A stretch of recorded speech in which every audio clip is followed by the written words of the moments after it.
the most realistic online racing sim ever made. This is iRacing.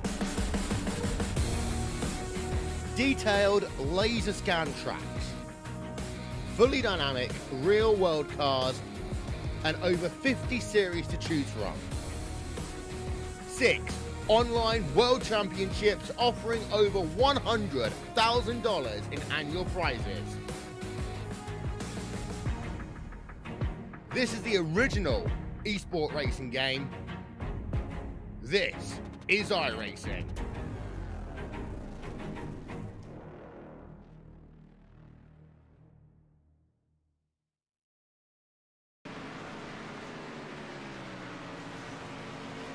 Well, hello, ladies and gentlemen, and welcome to Turn 3 Racing Network. As tonight we're here at Talladega for the OP Racing Super Speedway Series as they present the Talladega 250, and we are getting ready to wrap up our first warm-up session of the night. 2.5 minutes left in this session, and I want to thank everyone for joining us. My name is K.R. Stolfus, and in the booth with me tonight, after a 1-week hiatus, haiku poems are not my thing. Dave Worrell, how you doing out there tonight, Dave? Glad to be back, KR. As you mentioned, took a little week off. Just needed to rest a little bit. I cried and whined, and you graciously undone the change and let me out of the booth for once. So appreciate it, man. Glad to be back and get back to some great restrictor plate racing. Going to be a wild night for you here tonight, Dave, as we are in the middle of week 13 of iRacing.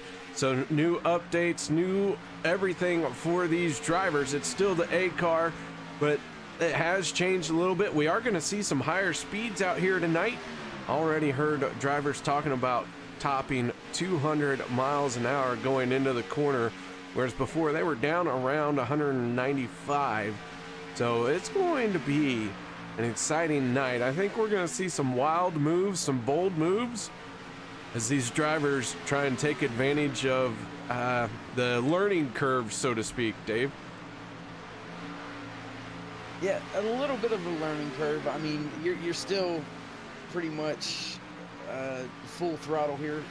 Every now and again feathering depending on where you are in the draft. So the race craft isn't necessarily going to change, but you got to make those moves that are, and that's something you have to make an adjustment for. Getting to pit road, you're carrying an extra 5 miles an hour. Well, now you're speeding. You're not with your group anymore. So I believe pit road is going to be very crucial here tonight. Another change for tonight that the drivers will have to deal with is the fuel load was dropped down a little bit, 50% fuel load.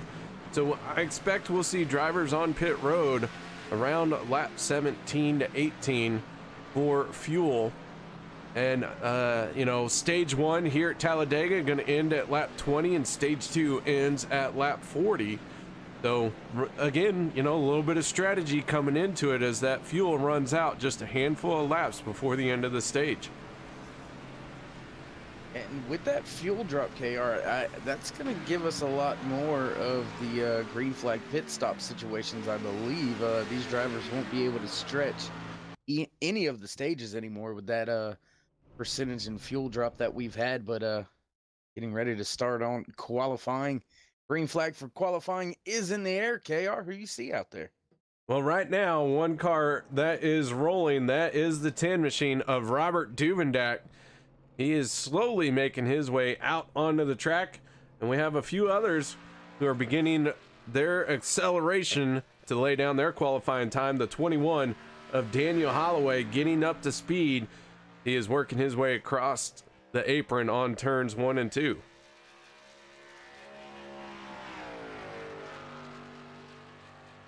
Blue cone out of his way. He gets onto the backstretch and starts picking up speed.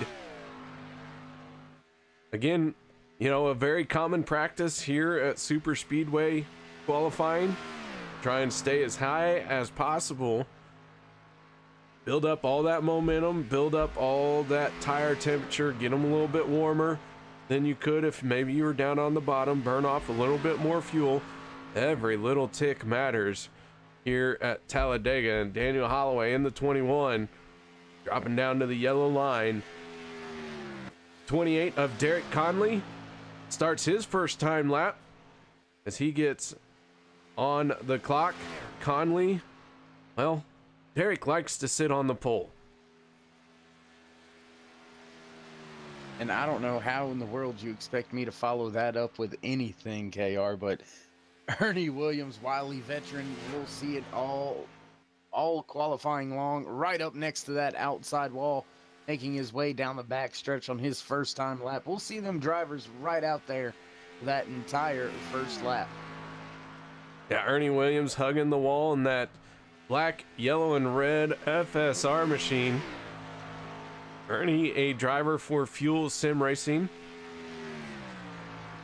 He works his way now through the tri-oval, where our qualifying times are going to start rolling in here. And right now, the 21 of Daniel Holloway has the fastest time. He sits on pole with a 51.129. Still has a lot of time left in this session, though. It's still a lot of time on the clock and still a lot of cars down there on pit road, KR. Noticing only about maybe 9 or 10 drivers out there putting in a time lap, and we've got over 20 cars in the field here tonight. So a lot of people still waiting just to see what the track's doing out there, see what the times are like, maybe trying to catch a cloud. Yeah, catching the cloud would benefit, as it would cool the track off a little bit, give you a little bit more grip. That extra grip gonna let your tires stay straighter, a little less rolling friction if you can hold the tire a little bit straighter. The 15 of Alex Green, he is going to complete his first time lap, and he finds himself in 12th place. The 28 machine of Derek Conley right now sitting on pole position with his teammate, the 7 of Josh Milam, just behind him in second place. 0.017 seconds separating those two times from pole position. And that could be made up almost anyway, KR. I mean, I don't even know how you measure that besides electronically, man. David Booth in the 77, hugging that outside wall through the tri-oval. And Booth right now on the clock for his first timed lap. We have just a handful of drivers out on the track right now. The 77 of David Booth, who we are watching, and the 52 of Randall Cobb. Randall also trying to lay down a qualifying lap that gets him a good starting position. We have seen some good things out of Randall Cobb here in that 52 machine, except for his finishes. He is a driver that can get to the front. He has had a hard time pulling out some solid runs. Only got one top 10 on the season.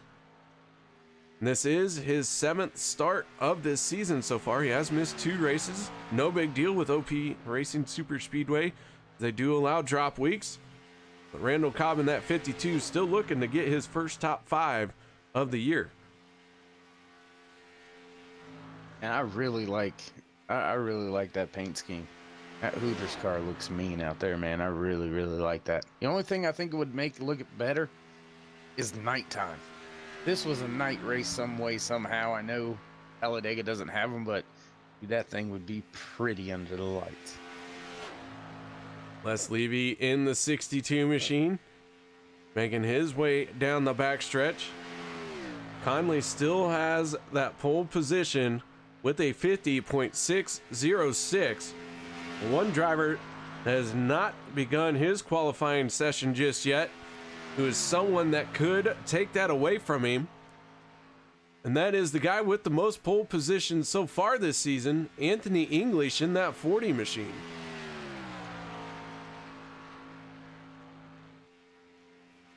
KR, you know who's just now pulling off a pit road? No? Batman. The 04 of Mark Mann down on the backstretch. The Batmobile gets fired up. Telling you, I'm gonna get that commercial sound and I'm gonna play it. So Mark Mann hugging that wall on the high side as he tries to get his race car wound up, trying to achieve top speed. Have a few other drivers who are now starting to roll out. The 26 of Hunter Reynolds out on track.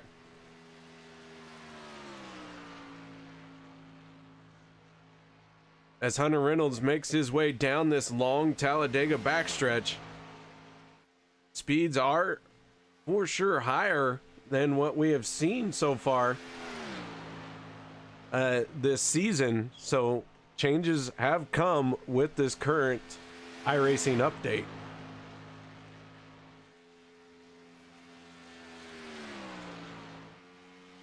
And the 40 of Anthony English beginning his run now for qualifying. Anthony English has 5 poles so far this season. He has sat on pole 5 out of 10 races. Well, this is our 10th race, so 5 out of 9. That is an outstanding trend for that 40 machine.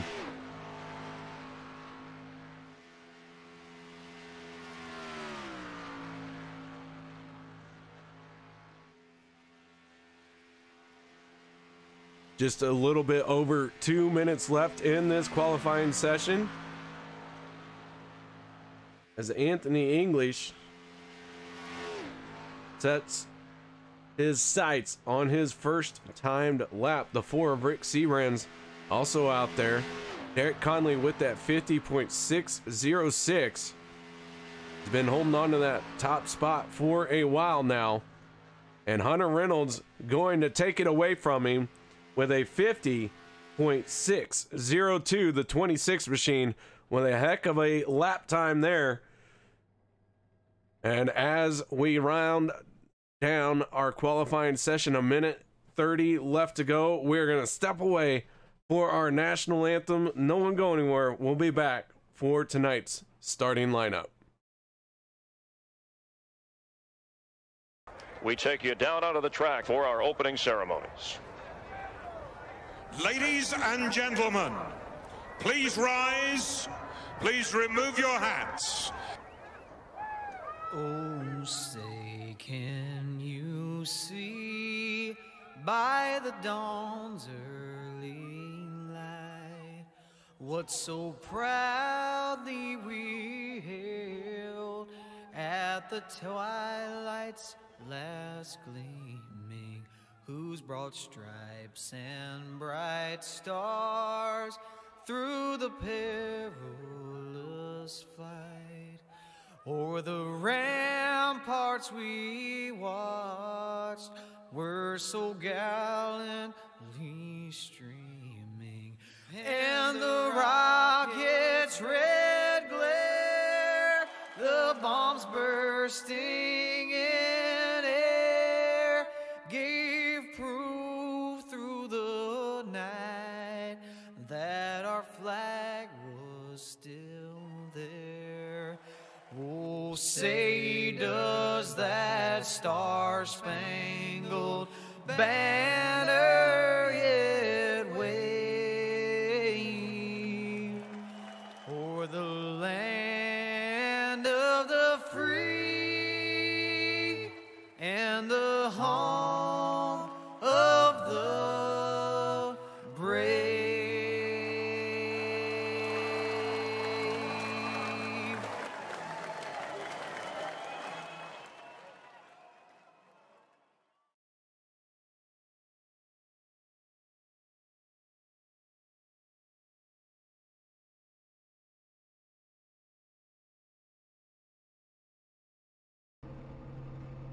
Welcome back, ladies and gentlemen, to Turn 3 Racing Network, as the OP Racing Super Speedway Series begins taking to the grid. That means it is time to go through tonight's starting lineup. Row number 1 will be the 26 of Hunter Reynolds, laying down a 50.602, And on his outside, the 28 of Derek Conley. Row number 2, the 40 of Anthony English and the 18 of Mark Vega. Row 3 will be the 7 of Josh Milam and the 35 of Doug Rice. Row 4 will be the 3 of Robert Payne and the 8 of Cody Ober. Row number 5 will be the 62 of Les Levy and the 52 of Randall Cobb. Starting row number 6, the 53 of Dave Hunt, and the 95 of James Mayer. Row number 7, the 77 of David Booth, and the 24 of Will Weber. Row number 8, the 4 of Rick Seabrands, and the 21 of Daniel Holloway. Row number 9, the 91 of Ernie Williams Jr., and the 04 of Mark Mann. Row number 10, the 02 of David Overstreet, and the 44 of Rodney Cobb. Row number 11 will be the 22 of Eric Carline and the 50 of Sean McCarrick. Row 12 will be the 15 of Alex Green and the 51 of Travis Elliott. And Travis, I owe you an apology. I completely forgot to work on your picture. Row 13 will be the 10 of Robert Duvendak and Cody Eldred, going to be our race control here tonight, but it's supposed to line up on the outside of row 13. Row 14 will be the 63 of Logan Helton and Aspen Belvin in the 84 machine. Looks like he's going to be starting from pit lane. And then our final car to start the race here tonight, that is the 29 machine of Jason Kinzer. We'll see how he fares starting in that 29 machine. 28 cars taking to the grid for tonight's field. Quite the stack of cars making their way down the backstretch. And Dave, stage number 1 going in at the completion of lap 20. Not a lot of time to get out there and make your way to the front. Not a lot of time. So if you're anywhere outside of the top 10 right now, you got to make your moves and make them on the start of the race right here. It's go mode from the get-go. If you're up at the front, you might be able to play it a little easier. Anthony English doesn't really have to push too hard. He's right there, second row inside lane. I mean, doesn't have to really go after it hard to keep himself up there. Just look for the opportunities. But got to remember, we lowered the fuel in these cars, so with that shorter fuel cell, drivers may have to hit pit road anyway. So a lot of interesting things here going to unfold for the first time for us here at Talladega Super Speedway. Pace car making its way towards pit road. It has dropped out of the way. That is leaving Hunter Reynolds and Derek Conley in control of this field. 28 drivers ready to go racing. Side by side they come through the tri-oval for that long wait for the green flag. As tough as it is for us, it's even more worse for the drivers. Green flag is out. Hunter Reynolds and Derek Conley both get on the throttle at the same time, but that 28 machine looks like he's going to jump out a little bit quicker, and he has the advantage going into turn number 1. But here comes the 26.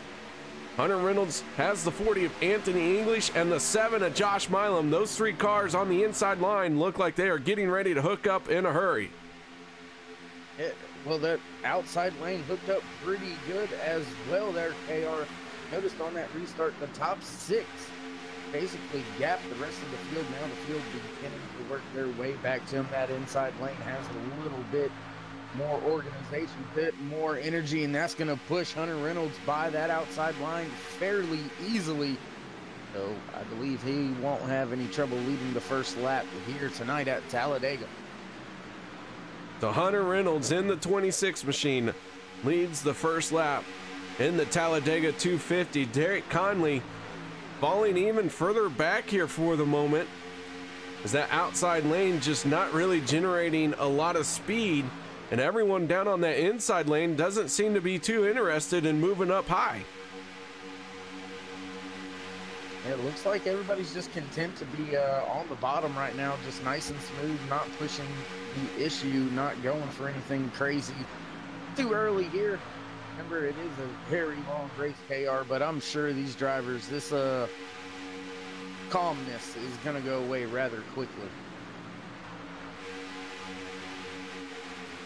So Hunter Reynolds leads the 40 of Anthony English for another lap.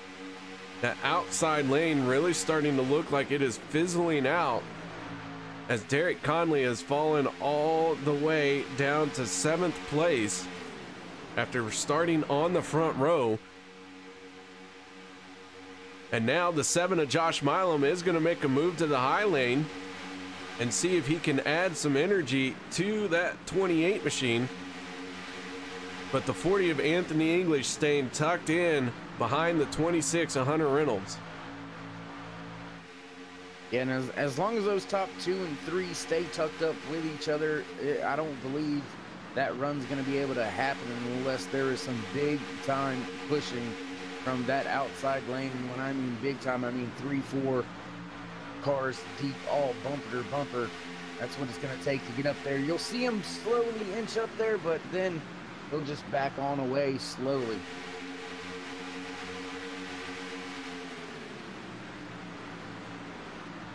Can go on board with the 52 machine. That is Randall Cobb, as he is down on this inside lane. The outside lane looks like now it is really starting to gain some momentum and starting to surge ahead. The 44 machine, that is Rodney Cobb, dropping down right in front of Randall, as I was trying to figure out who that was that just went flashing by down on pit road. That is the 29 of Jason Kinzer, along with the 40 of Anthony English. A whole bunch of drivers coming on to pit road.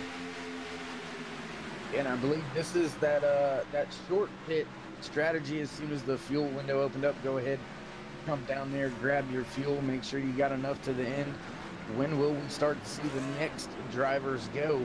Keep in mind, Alliance Motorsports has been trying to do the team thing all season long. FSR has caught on, done to employ the same type of strategy. So look for big groups to come down pit road here in the next few laps. Now the 44 is breaking away along with Doug Rice in the 35 machine. The Cobbs are on pit road. The 53 of Dave Hunt on pit road. Buck Wild Racing trying to pit as a group there. So teammates all coming down pit road, all trying to stay hooked up and working together.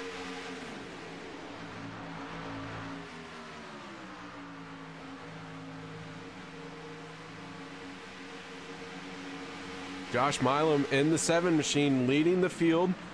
The 28 of Derek Conley tucked in behind him with the 26 of Hunter Reynolds in 3rd place now. Cody Ober in the 8 machine. He's going to make the dive down onto pit road, and Cody Ober and his teammates, he has Daniel Holloway, Alex Green, and Robert Payne. They all have made their pit stops.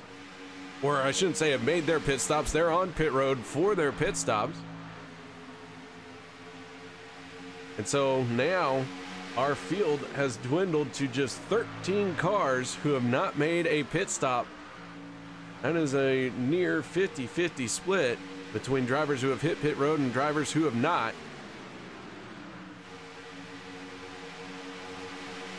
And I'm just watching KR back through the field, looking at the 40 of Anthony English being led by the 04 of Mark Mann, just watching how these pit stops are unfolding, seeing who can get out and in front of who.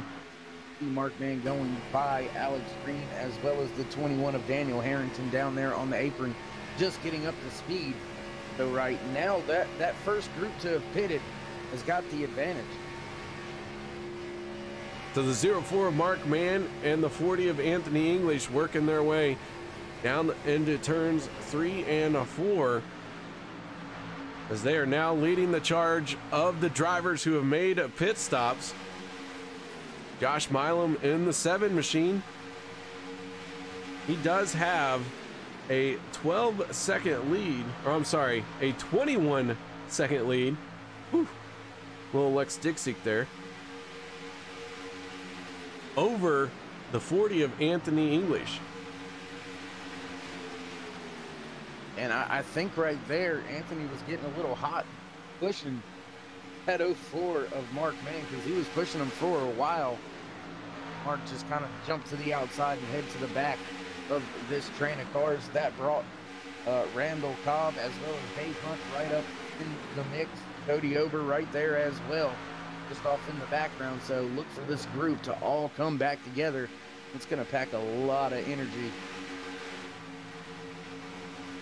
Meanwhile, our lead pack continues to cycle around with 12 drivers who have not made a pit stop. And Josh Milam in the 7 machine, he is leading this group of drivers. Eric Carline in the 22, he is last man on this train running caboose right now. And if we go on aboard with the 22, you can see in comparison to last week at Daytona 07 just how smooth, how wonderfully easy it is to drive on this track. And everyone taking full advantage of that by hanging out on that inside line and really not worrying too much about where they are riding and what bumps they are going to hit. Yeah, but that front pack, KR, looking at timing and scoring, is losing a good bit of ground to the rest of the field that is already pitted. So look for them to hit pit road here pretty soon. The 63 of Logan Helton going to get hard on the brakes, and he is going to turn the 91 of Ernie Williams. Ernie gets it righted, but that is going to cost that 91 machine a whole lot of time. And Logan Helton in the 63 already been serviced by his crew and rolling. 2 cars who have not pitted yet. That is the 50 of Sean McCarrick and the 02 of David Overstreet. So right now they are running 1 and 2. Sean McCarrick leading his first lap of the race. And now it becomes a question of when will these two hit pit road? How much time are they willing to give up? As they are definitely going to be slower as a 2-car group than the rest of the field. Speaking of the rest of the field, the 40 machine of Anthony English going to make the pass on the 7 of Josh Milam. Doug Rice in the 35 on that outside in the 3rd lane, but the middle lane, that is Jimmy Mayer in the 95 machine. He has the 8 machine of Cody Ober on his back bumper. And that was just a little bit of a product of the cars coming off of pit road right there. Josh Milam trying to squeeze up onto the track a little bit. These drivers had to make a little bit of a move. Mayer jumped to the middle. Fortunately, did not work. Cody Ober got to his bumper, now pushing him to the front.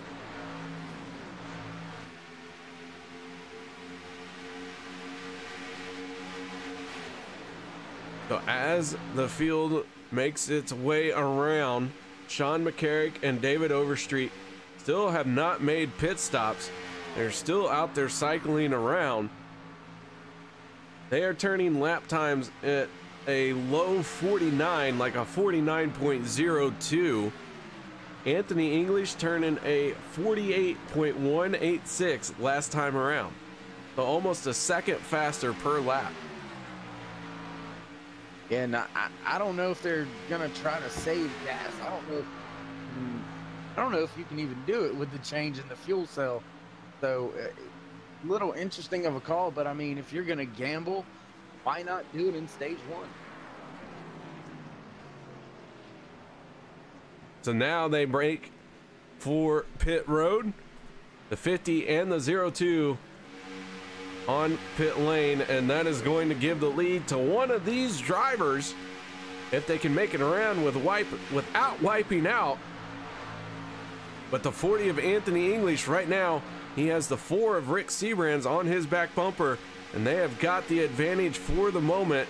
Mark Mann in that 04 machine has Alex Green in that 15 machine on his back bumper, and here comes the 95 of James Mayer. Yeah, but just a couple of cars back, KR, here comes that 26 of Hunter Reynolds, with Derek Connolly pushing him. That they made up a bit of ground through that front stretch through the tri-oval. Look for him to head back up to the front and challenge Mayer here on the outside. 3 wide for first place. So Hunter Reynolds, Derek Conley, and the 51 of Travis Elliott. 3 cars trying to make that third lane work as we're closing in on the end of stage number 1. Anthony English in that 40 machine out in front. James Mayer in the 95 trying to make it work with 2 other cars behind him. And this has been a very informative first few laps, because we have seen that outside lane fall back greatly and then come surging forward here at the end of this stage. Yeah, and it looks like both of those outside are kind of stalling out. They make the run up there and then they kind of stall out. Both of them. The highest lane out there being led by Hunter Reynolds. He keeps making it right there, side by side with Mayer, and then just kind of falls a car or 2 back. Same thing's happening to Mayer down with that inside lane being led by Anthony English. So it's going to take some big pushing, I think. Yeah, it really will be about which lane can really get hooked up and how long can they stay hooked up. But I don't think you want to blow your engine going for a stage win. So I think we're going to see these guys try and play it safe. Maybe not hook up, but maybe for the last little bit coming off of turn number 4. Because the drivers all said the same thing. These engines aren't lasting as long. They will pop pretty quick if you're not paying attention.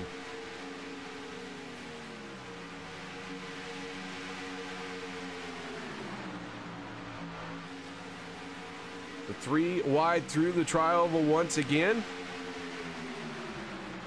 Mark Mann, 3rd car down on the inside line as we're working lap 17 of 94.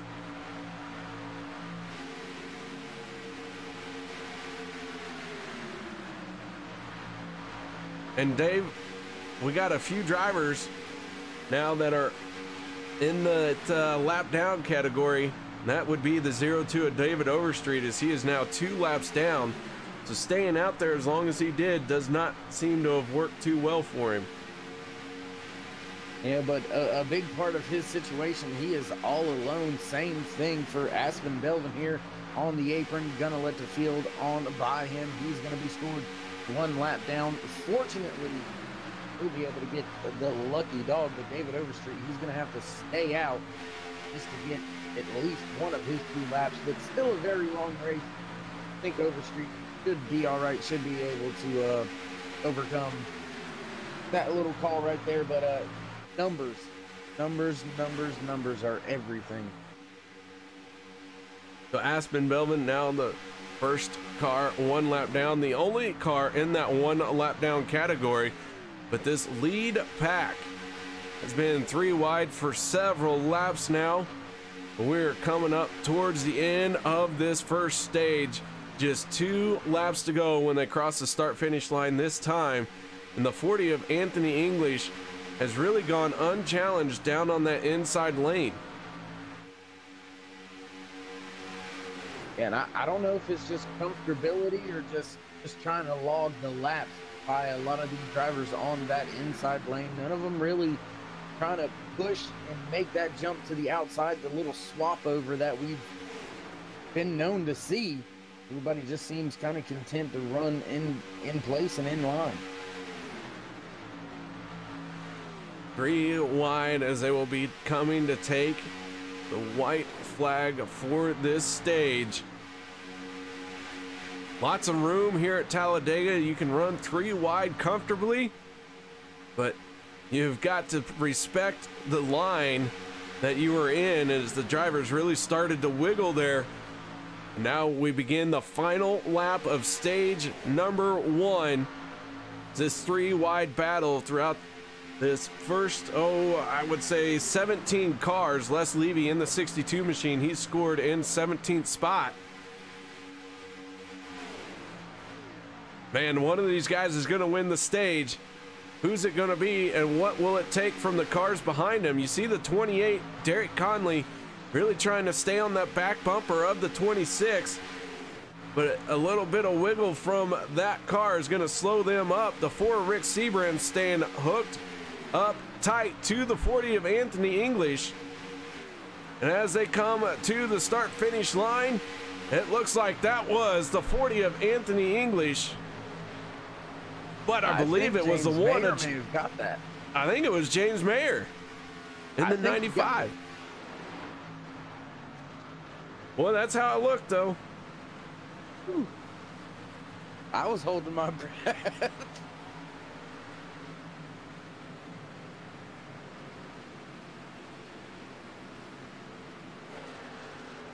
So James Mayer in the 95, pretty sure was the one who crossed that start-finish line by just the last little inch. Picked up the stage win. Man, what a stage already. 20 laps in, and these drivers really getting after it. Yeah, that was an absolute great way to end stage number 1 here tonight for us, KR. And I mean, Mayer doing exactly what I would do. So close, you know what? I'm going to keep myself up front and make them think I'm in the lead no matter what. And Race Control is confirming that your stage winner is the 95 of James Mayer. Man, what a close one that was.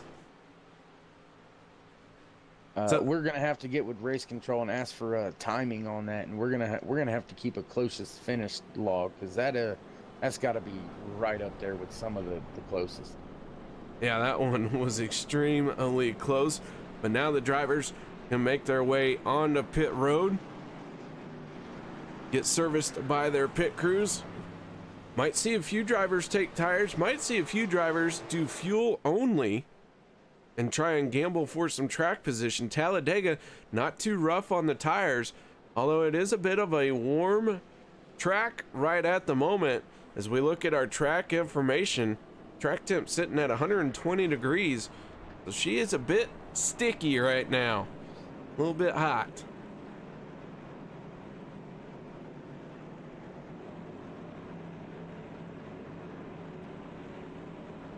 The Mayer in the 95 leads the field onto pit road. Almost everybody coming down pit lane.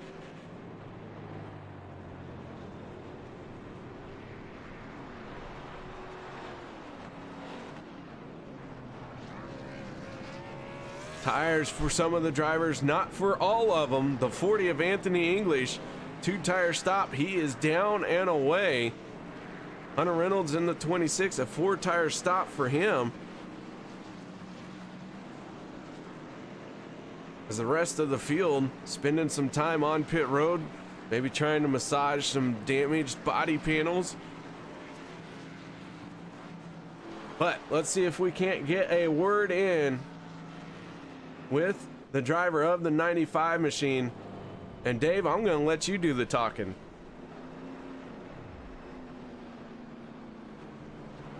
Hey James, it's Dave in the booth. You got a copy? Yes, sir. I got you. Hey man, great job out there getting stage 1 win. Coming to the line there, very close. Coming out of 4, did you think you guys had the momentum to beat them back to the line? You know what? That middle line with the high side coming and the low side, get air off both sides, and gives you a nice little run. So I was pretty confident, especially with great pushing from the 8 there. That stage win goes to him. And do you think we're in store for some more of that 3-wide action early here in stage number 2, or do you think the 3-wide may hold off until the end, like we just had there in stage number 1?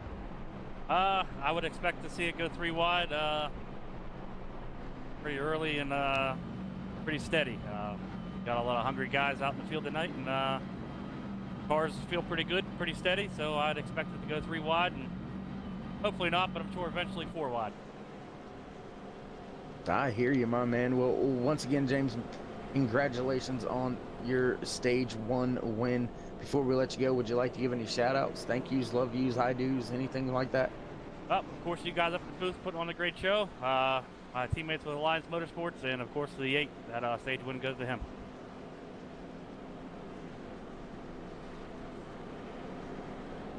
It was James Mayer in the 95 machine picking up your stage win for our first stage of the night. As the drivers continue to cycle around under yellow, we get ready to line them up and fire them off once again. But before that, guys, we're going to step away for a minute and be right back. No one go anywhere, as we got more great racing to come.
Welcome back, ladies and gentlemen, as the lights have gone out on the pace car to bring a close to the end of our first caution for our stage number 1.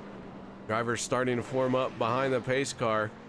As they came into tonight's race, Rick Seabrands had a 25-point lead over Logan Helton. Anthony English, 32 points back. James Mayer, 35. And Robert Duvendak to round out your top 5 in our point standings, 38 points behind Rick Seabrands. Then a big jump to Mark Mann, who now finds himself 75 points behind. But I'll tell you what, this is the 10th race of 21 races for this season. We are drawing, we're about ready to really start talking about our chase standings and who's in the chase, who's not in the chase, and who can make it in on points and who can't, and who is in desperate need of a win. This regular season is really starting to draw to a close.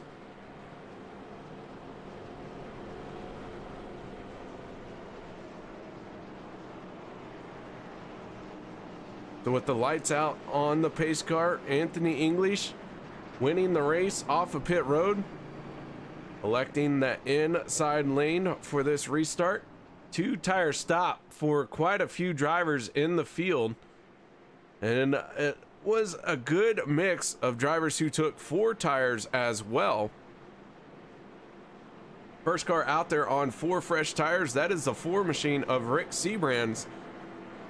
But the 40 and the 8, 2 tires for those 2 drivers. We'll see how this all plays out for them. As we get ready to go green flag racing once again. Field waiting for that chance to get on the throttle. That long wait from when the pace car peels off, and now we are underway once again. Stage number 2 coming at you as the 40 and the 8 lead the field down to turn number 1. Cody Ober had a massive start on that outside lane, still holding solid out there side by side with Anthony English with help from Daniel Holloway. So that outside lane moving right now to the front. So Cody Ober, Daniel Holloway, DEI wannabe to the front of the field with a bold move on the outside, then dropping down in front of the 40 of Anthony English. Now English gonna move up and use the 4 of Rick Seabrands to help propel him forward and try and take over that top spot.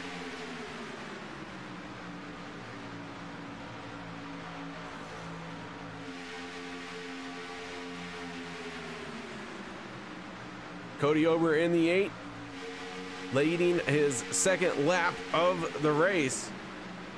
Daniel Holloway, his teammate, right behind him. Robert Payne in that 3 machine. That'll make it 3 drivers out of the DEI wannabe stable. On their outside is the 40 of Anthony English working with his teammate, the 4 of Rick Seabrands. And then Alex Green, who's trying to figure out how he can get down to the bottom lane to get hooked up with his teammates. He's the 3rd car in that outside lane.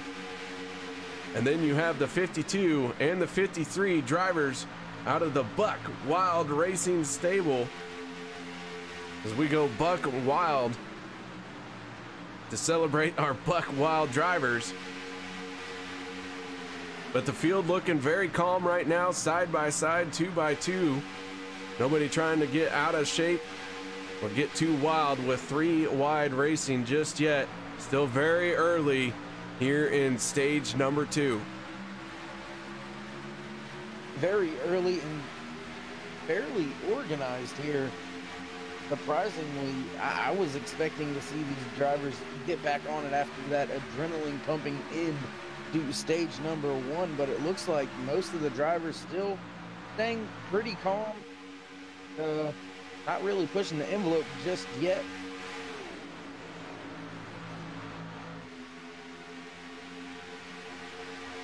We do have 2 drivers working that outside lane. One of those being the 63 of Logan Helton. Logan, who has had a quiet race so far, hasn't really been able to make it up to the front. Finds himself now diving down to the inside of the 50 is Sean McCarrick. The Logan Helton, who came into this race 2nd place in the point standings. Right now, he finds himself in 18th place. Now he's trying to draft off the 35 of Doug Rice. Dives down to the middle lane once again, trying to get a tow from the 77 of David Booth. I'm seeing a lot of cars now up in the front try to jump to the outside and take over leading that outside lane. We've had a couple cars jump out there, space being had. That's going to slow that outside lane. Back markers beginning to slowly work their way back up. We're going to have one giant field again here in the next 2 laps, KR, and things are going to get hot and heavy as green flag pit stops could be looming in the next 5 laps as well. Yeah, the pit window is open to make it to the end of the stage. And that's in 10 laps. We might see a few drivers actually try and stretch this one all the way to the end. Be interesting to see if they can do that. Cody Ober in the 8 machine having a challenge for the lead by the 21 of Daniel Holloway. Robert Payne in the 3 machine, staying hooked up to his teammate. They are down on the inside lane. Rick Seabrand's in the 4, third car in the inside lane. That middle lane edging out just a bit, and the 63 of Logan Helton really starting to move forward now, as he is now up into 11th place, looking at a top 10 for the moment. Yeah, him and the 52 of, I believe that's Randall Cobb, they were making a ton of headway. Now you see them dropping back through the field. They've broken apart just a little bit. Logan drifted up a little bit too close to the wall, may have scuffed up that right side. That's going to cost them some time. Oh, caution, wreck down off of the back stretch. My goodness, Anthony English is around. Robert Payne in the 3 has gone around as well. So it looks like just 2 cars getting out of shape here, and Robert Payne heavy damage on that 3 machine. Let's go and check out our turn 3 instant replay and see what happened.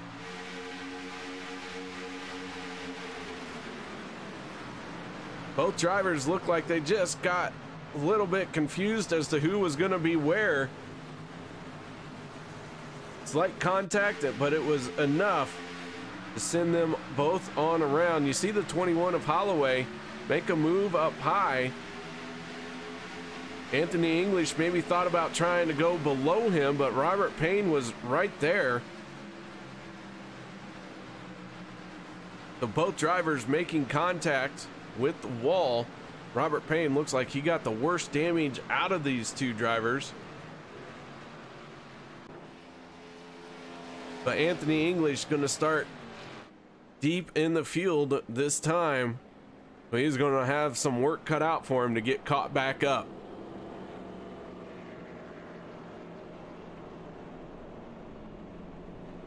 Yeah, well, I mean, still a long way to go, though, KR. I mean, we still haven't got out of stage number 2, so still got a lot of racing left to do, but you don't want to end up putting yourself in too big of a hole at any point in time.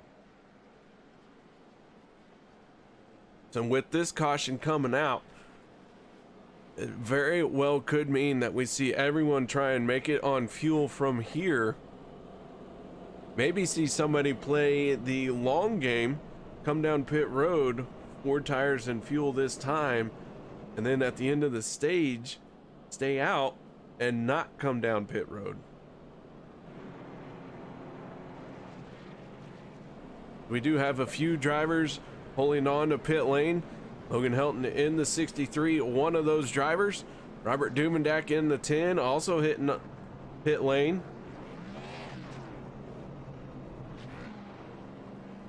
And Anthony English and Robert Payne are on pit road to work on their machines. And it looks like the 63 of Logan Helton has spun out, leaving his pit stall.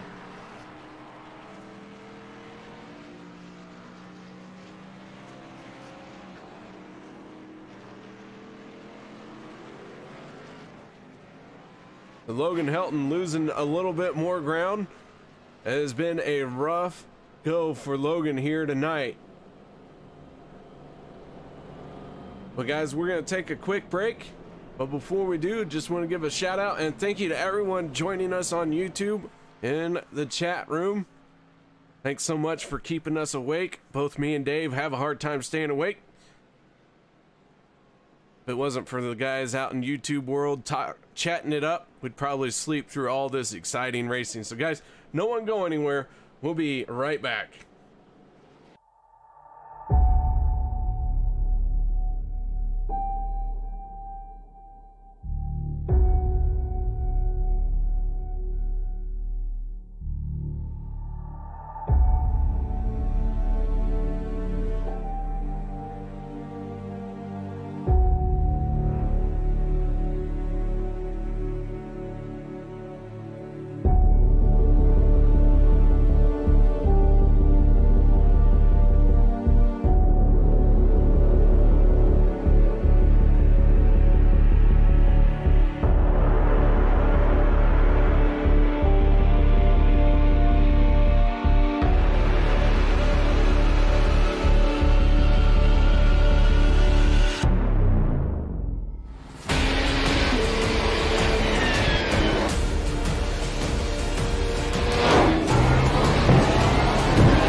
Racing. You wanted the best, you got them 4 abreast. Often imitated, never duplicated. The greatest show on dirt, the World of Outlaws.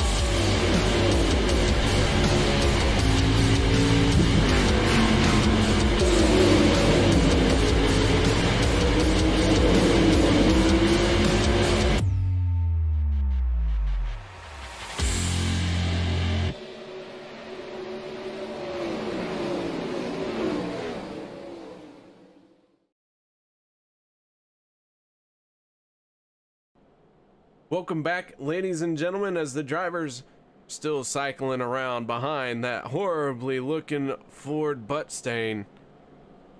Lights are flashing on that machine, but hopefully they're getting ready to go out. You guys are looking for something to do next Monday night? Feel free to join us here at Turn 3 Racing Network as the OP Racing Super Speedway Series will be at Daytona International Speedway. That is next Monday night, March 16th. We hope to see you all out there as we're gonna have some more outstanding racing as race number 11 on the season gets ready to fire off. And speaking of this season, I mentioned the chase a little bit earlier. The chase will start April 20th. And so that is going to be race number Oofta. Come on, you can do it. No, you know what? You can do it. 2, 3, carry the 6. It's going to be race number purple. I knew you could do it. Thanks. But April 20th is going to be when we kick the chase off.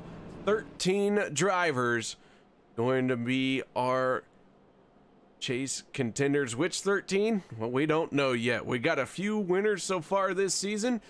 Travis Elliott, James Mayer, Chase Berry, Josh Milam, Hunter Reynolds, Mark Mann, Rick Seabrans, and Robert Duvendak all picking up wins here so far this season, with Robert Duvendak being the only repeat winner. It's still anyone's race or season or anything out there. We got quite a bit of racing left to go here tonight. Quite a few races left in this regular season. But man, it is getting close for crunch time on these drivers. So Dave, lights are out on the pace car. We're getting ready to go green flag racing. Cody Ober, Daniel Holloway, Alex Green, all drivers out of the GOP Racing DEI wannabes. They are looking to hook up on this restart. And crunch time may be not the word some of these drivers would like to put into their vocabulary. If they're crunching any of that metal, it's not going to be good for them. Long way around before we get back to the restart box. Cody Ober down and on the inside has the field in tow. Waiting for that green flag to fly, and we'll get this thing started for the end of stage number 2 on the gas. Big wiggle out of the 52 of Randall Cobb. Second car outside lane. That's going to cost that outside lane a little bit. Oh my goodness, Alex Green, not a good start at all. Cody Ober holding serve by himself up there at the front, down on the bottom. Inside lane starting to come back to him now, but the outside lane has the advantage. Holloway ducks to the bottom down the backstretch. That's going to put, I believe that is the 52 of Rodney Cobb on the, is he in the middle now? Yeah, Rodney Cobb in the 52 machine. He's in the middle as the 62 and 77. That is Les Levy and David Booth. Checkered Flag Motorsports making a move to that third lane as we're bringing stage number 2 to a close. Everyone really starting to fight for position now. In 1 minute, they weren't there. That's why I said, all of a sudden there was another pair of cars out there on that outside lane. Now 3 wide, a little further back with Anthony English in the middle. Ooh, Randall Cobb being left hanging in the middle lane. Now Seabrand's going to work his way to his rear bumper to help him out. 3 wide for the lead. Once again, well, that inside lane losing a little ground now, KR. Ernie Williams loves to be on that high side. He has got clean air in that upper lane. The 26 Hunter Reynolds pushing him for all he can. Meanwhile, down all the way at the yellow line, that is the 21 of Daniel Holloway. Holloway trying to go for this stage number 2 win as we got 2 laps left here in stage number 2. 2 laps left and 3 wide. I don't know, 3-4 lanes deep. My goodness, KR, this is heating up to be a crazy finish to stage number 2. Looks like we have a few drivers just bailing out, not wanting to be a part of anything if anything does happen. Yeah, we really got 3 wide racing right now. Some of these drivers have fallen back some, starting to lose the draft a little bit, and just trying to hold on to the end of this stage and knowing that the caution is going to come out and allow them to catch back up. But final time around here in stage number 2 as the drivers got 1 more lap. Who is it going to be? 2.66 miles here around this big bad Talladega Super Speedway. And will Ernie Williams have enough? Can Hunter Reynolds push him up there on that outside lane? There, Alex Green washing up a little bit, trying to block some of that run, trying to get a little, oh, we've got cars around in turn 3. Big time trouble through turns 3 and 4. Eric Carline involved, Derek Conley involved, and the caution flag going to come out. And I believe, I'm not sure, but I think the 21 to Daniel Holloway was scored out front when that happened. So let's see if we can figure out what happened to bring out this caution. Back it up a little bit more. The drivers worked their way down the backstretch. We're on board with the 18 of Mark Vega, who got spun down to the inside wall, but the big pack up front is where everything went wrong. As we go on board with the 50 is Sean McCarrick for that one. We'll take another look at this.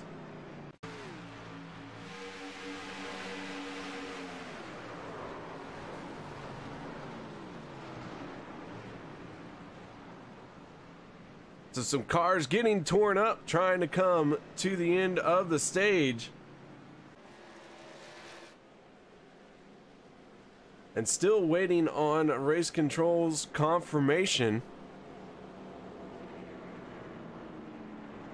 But drivers making their way down onto pit road. We get ready for green flag. Whew. I'll tell you what, Dave, that's one of those nights where, well, mistakes are gonna happen. I mean, look at me. I was a mistake and I'm still here. I suppose. Alex Green leading the charge onto pit road. He is down and away. Daniel Holloway in the 21 down and away as well. The Holloway going to win the race off of pit road.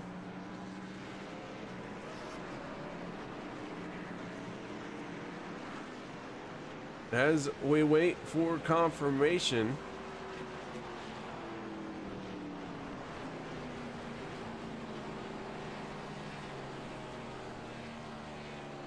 And I just got it from race control. Our stage winner is the 15 of Alex Green.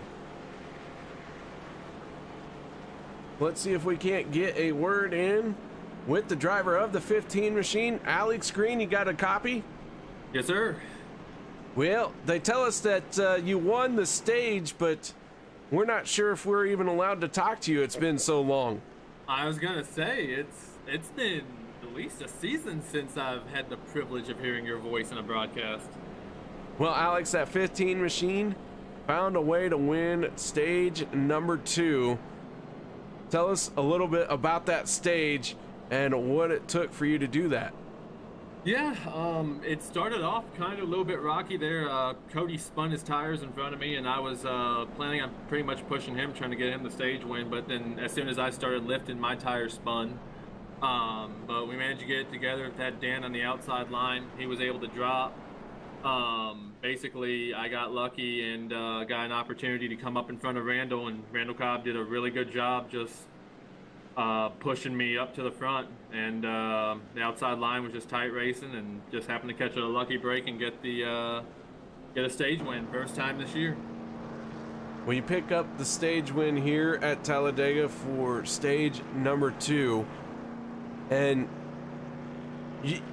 you know, Alex, you mentioned you haven't picked up a win in a while, but this 15 machine has slowly been creeping up closer and closer at the end of each race for a solid finish. And here tonight you pick up a stage win. Is this going to give you a little bit of a confidence booster now? Are you going to be able to win this thing? I don't want to say I'm going to be able to win it, because this whole league, everybody's competitive. I figure if I just keep it up in the front long enough, either, you know, somebody up top will take pity on me, and somebody will spin and I'll get through, or something. Eventually, the bad luck at the end will come to an end. But yeah, it definitely feels good to finally get a stage win. All right, Alex. Well, before we let you go, any shout outs or thank yous you'd like to give? Yeah, definitely. I got to thank Randall Cobb. He pushed the absolute daylights out of me there, and if he hadn't stayed with me, then I wouldn't have done it. Of course, I got to thank Dan and Cody as well. I was really glad to be able to race them. Rob, of course, he had a little bit of bad luck. Just GOP racing as a whole has had a really strong season. I couldn't ask for better teammates. Real sad that Dan Harrington couldn't make it. Got to thank you guys for the running the broadcast, and of course, got to thank all our fans and all our drivers. Without our drivers, we wouldn't be a very fun show to watch every Monday night. All right, man. Well, again, congratulations on the stage win, and we look forward to seeing you in victory lane real soon. Why are you gonna put that evil on me, Ricky Bobby? I cheer for you every week. I look forward to seeing you in victory lane, and I don't put no bad juju on anybody. Thanks, KR. I appreciate it, man. But I'll use my black magic to put the fire out. I'm hoping there isn't one yet. All right, Alex. We'll let you get back to it, man. And again, nice job. Thank you, sir. Alex Green, driver of the 15 machine, picking up a stage win here tonight. Stage number 2 in the books, Dave. We get ready now for our final stage. This one's going to carry us all the way to lap 94.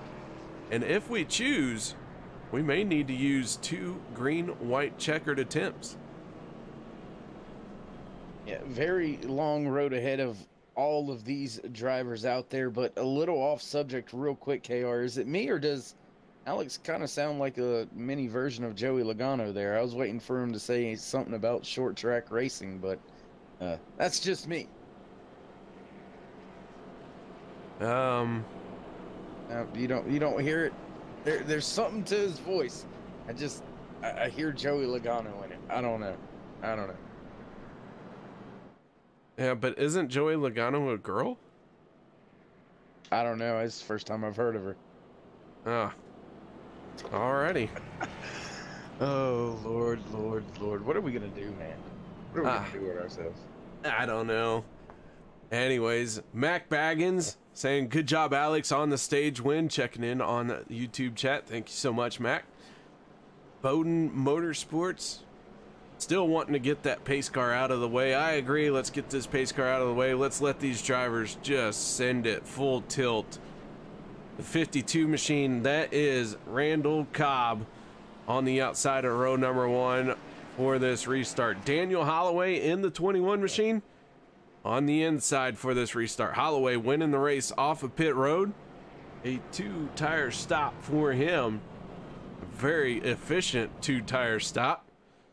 Alex Green, our stage winner, gonna line up outside row number 2. Inside row number 2, going to be the 10 machine of Robert Duvendak, 2-time winner here so far this season Duvendak now inside the top 5.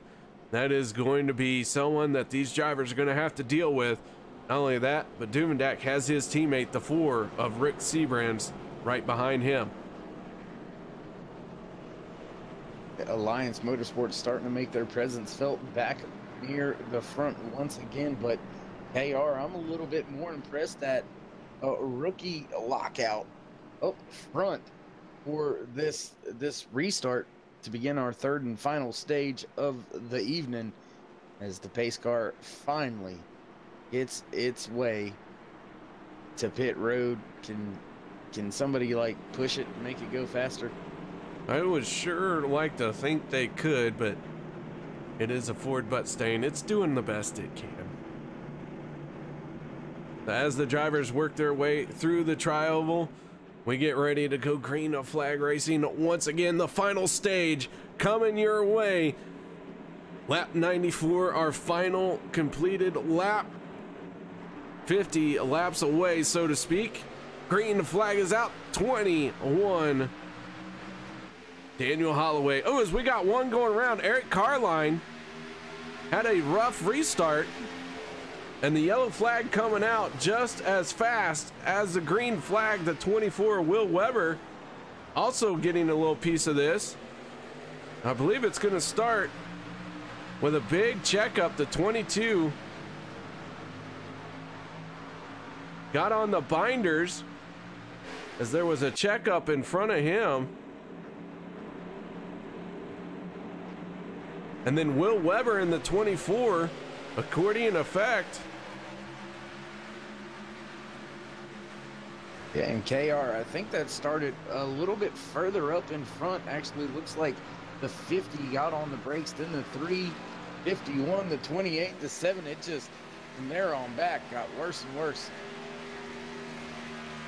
Yeah, the accordion effect very easily can catch out anybody in the middle of this pack. It looks like it caught out Will Weber and Eric Carline. Those two drivers getting a little bit of damage on their machines. And so we go back under yellow here at Talladega. So guys, we're going to take a moment. We're going to step away. No one go anywhere. We'll be right back after this.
Racing, you wanted the best, you got them 4 abreast. Often imitated, never duplicated. The greatest show on dirt, the World of Outlaws.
Welcome back, ladies and gentlemen, to Turn 3 Racing Network.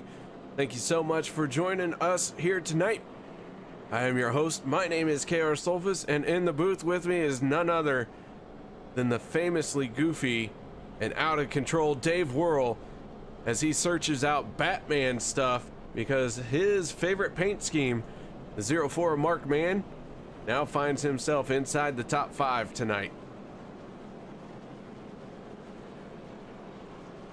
Nothing, Dave? No comments? No? To the Batmobile. Let's go. Atomic batteries to power. Turbines to speed. Roger. Ready to move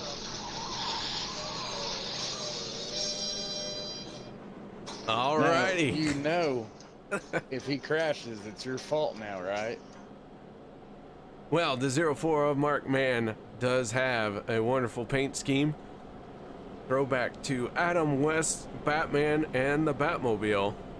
We talk about it every week, and I gotta agree with you, man. It's my favorite paint scheme out there, just because of the cool factor right there. But a lot of these drivers put in a lot of hard work on their paint schemes, and you know, each one carries unique and special meaning to all of the drivers who are out there. The 95 of James Mayer really supporting the Alliance Motorsports, as he likes to have that all over his car. David Booth in the 77 machine, he carries that checkered flag logo with him quite a lot. The 7 machine of Josh Milam, his favorite band, their album covers are all over his car. So each paint scheme out here means something to each one of these drivers. And the 21 of Daniel Holloway, it must mean he is hungry all the time. Hershey Kisses paired with Reese's. I mean, that's a pretty good combo right there. Josh Milam, Derek Conley heading for pit road, topping off at the last chance that they can get as the lights get ready to go out on this Ford Buttstain.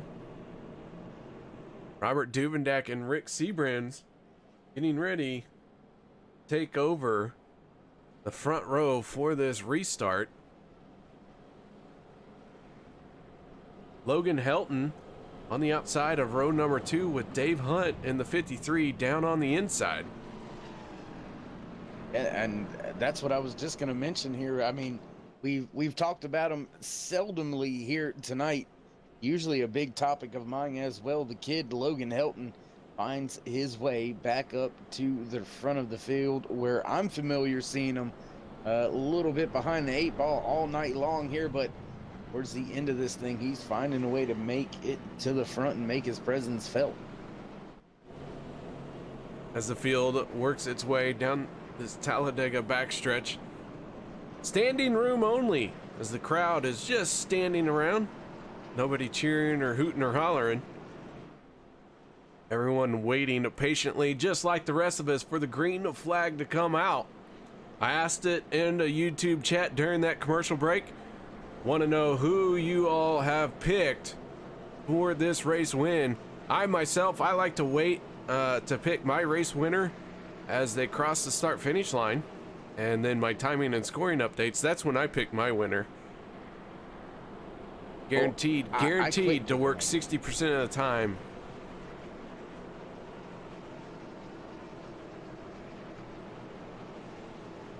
Right, Dave? I think they fired me from picking winners because every time I do, they die. Don't pick anyone then. We don't want to see that. But we get ready to go green flag racing. The pace car finally down and out of the way. Long wait now once again. They work their way through the tri-oval. And I'll tell you, Robert Duvendak would love to pick up his third win this season. But Rick Seabrand's in the 4. Going to be on his outside as the green flag flies. And we start lap number 50. We're going to have 45 laps to go.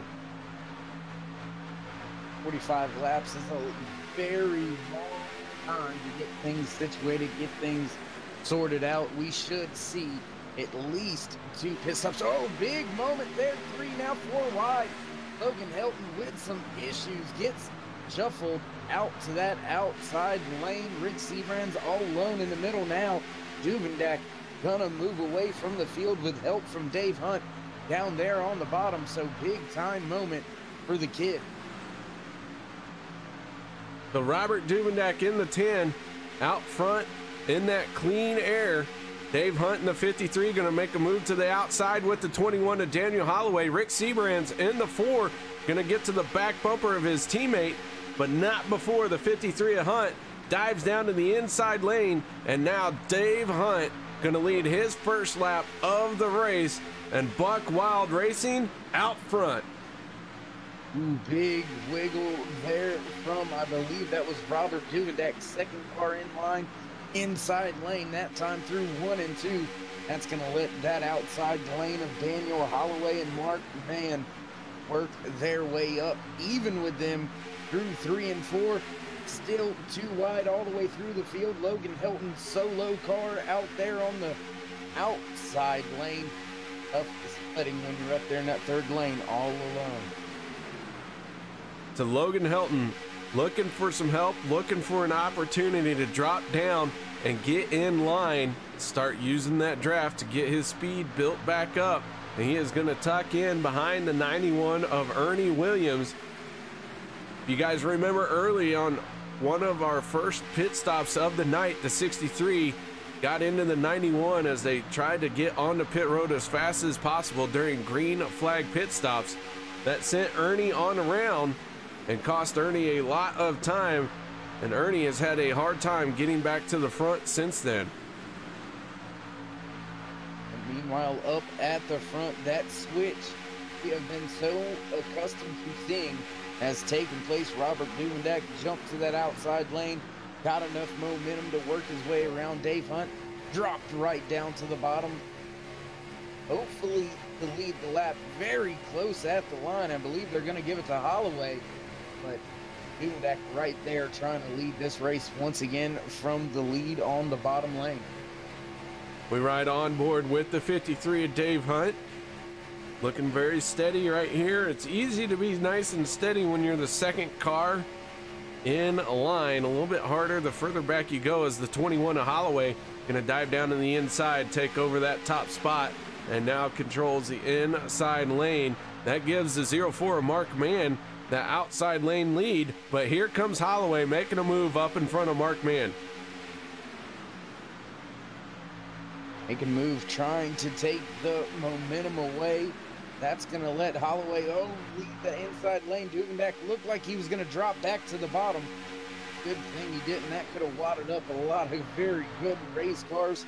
Still, that push from Mark Mann coming from just behind Robert Duvendak, as we've got a third lane beginning to work its way up through the field. I believe that is Travis Elliott leading that third lane.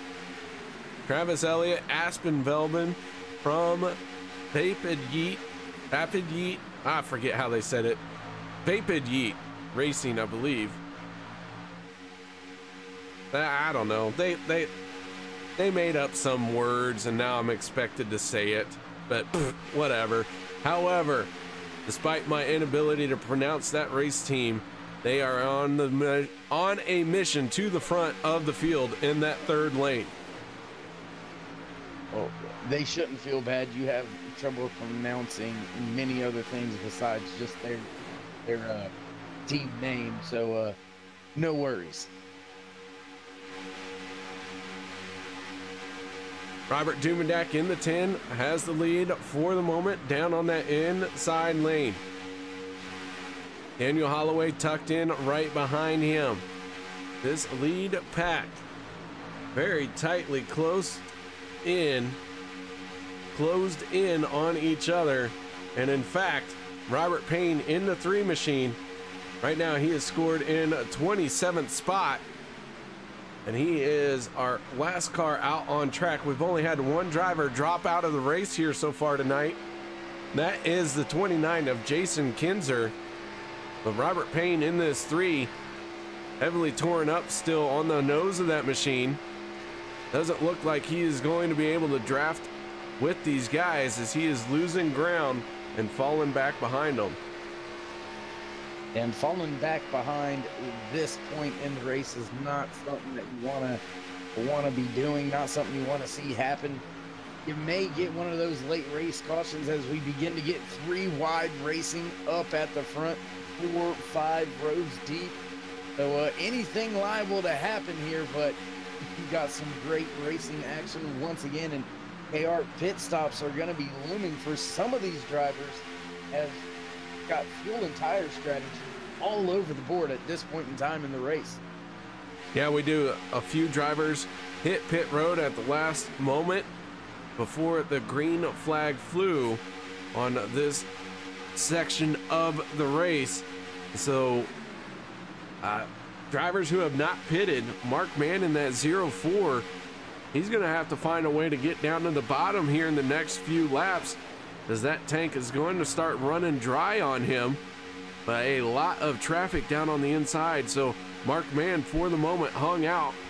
He is going to start looking for opportunities to get to that inside lane, as the 10 of Robert Duvendak going to move up in front of him and try and take over the race lead from the 21 of Holloway. Yeah, and I don't know if that helps or hurts Mark Mann's situation, because Robert Duvendak's got, I believe, the same amount of fuel and tires, so that's not really helping either of those Alliance Motorsports drivers. So Duvendak just searching for the lead, now drops back to the bottom, well in hand.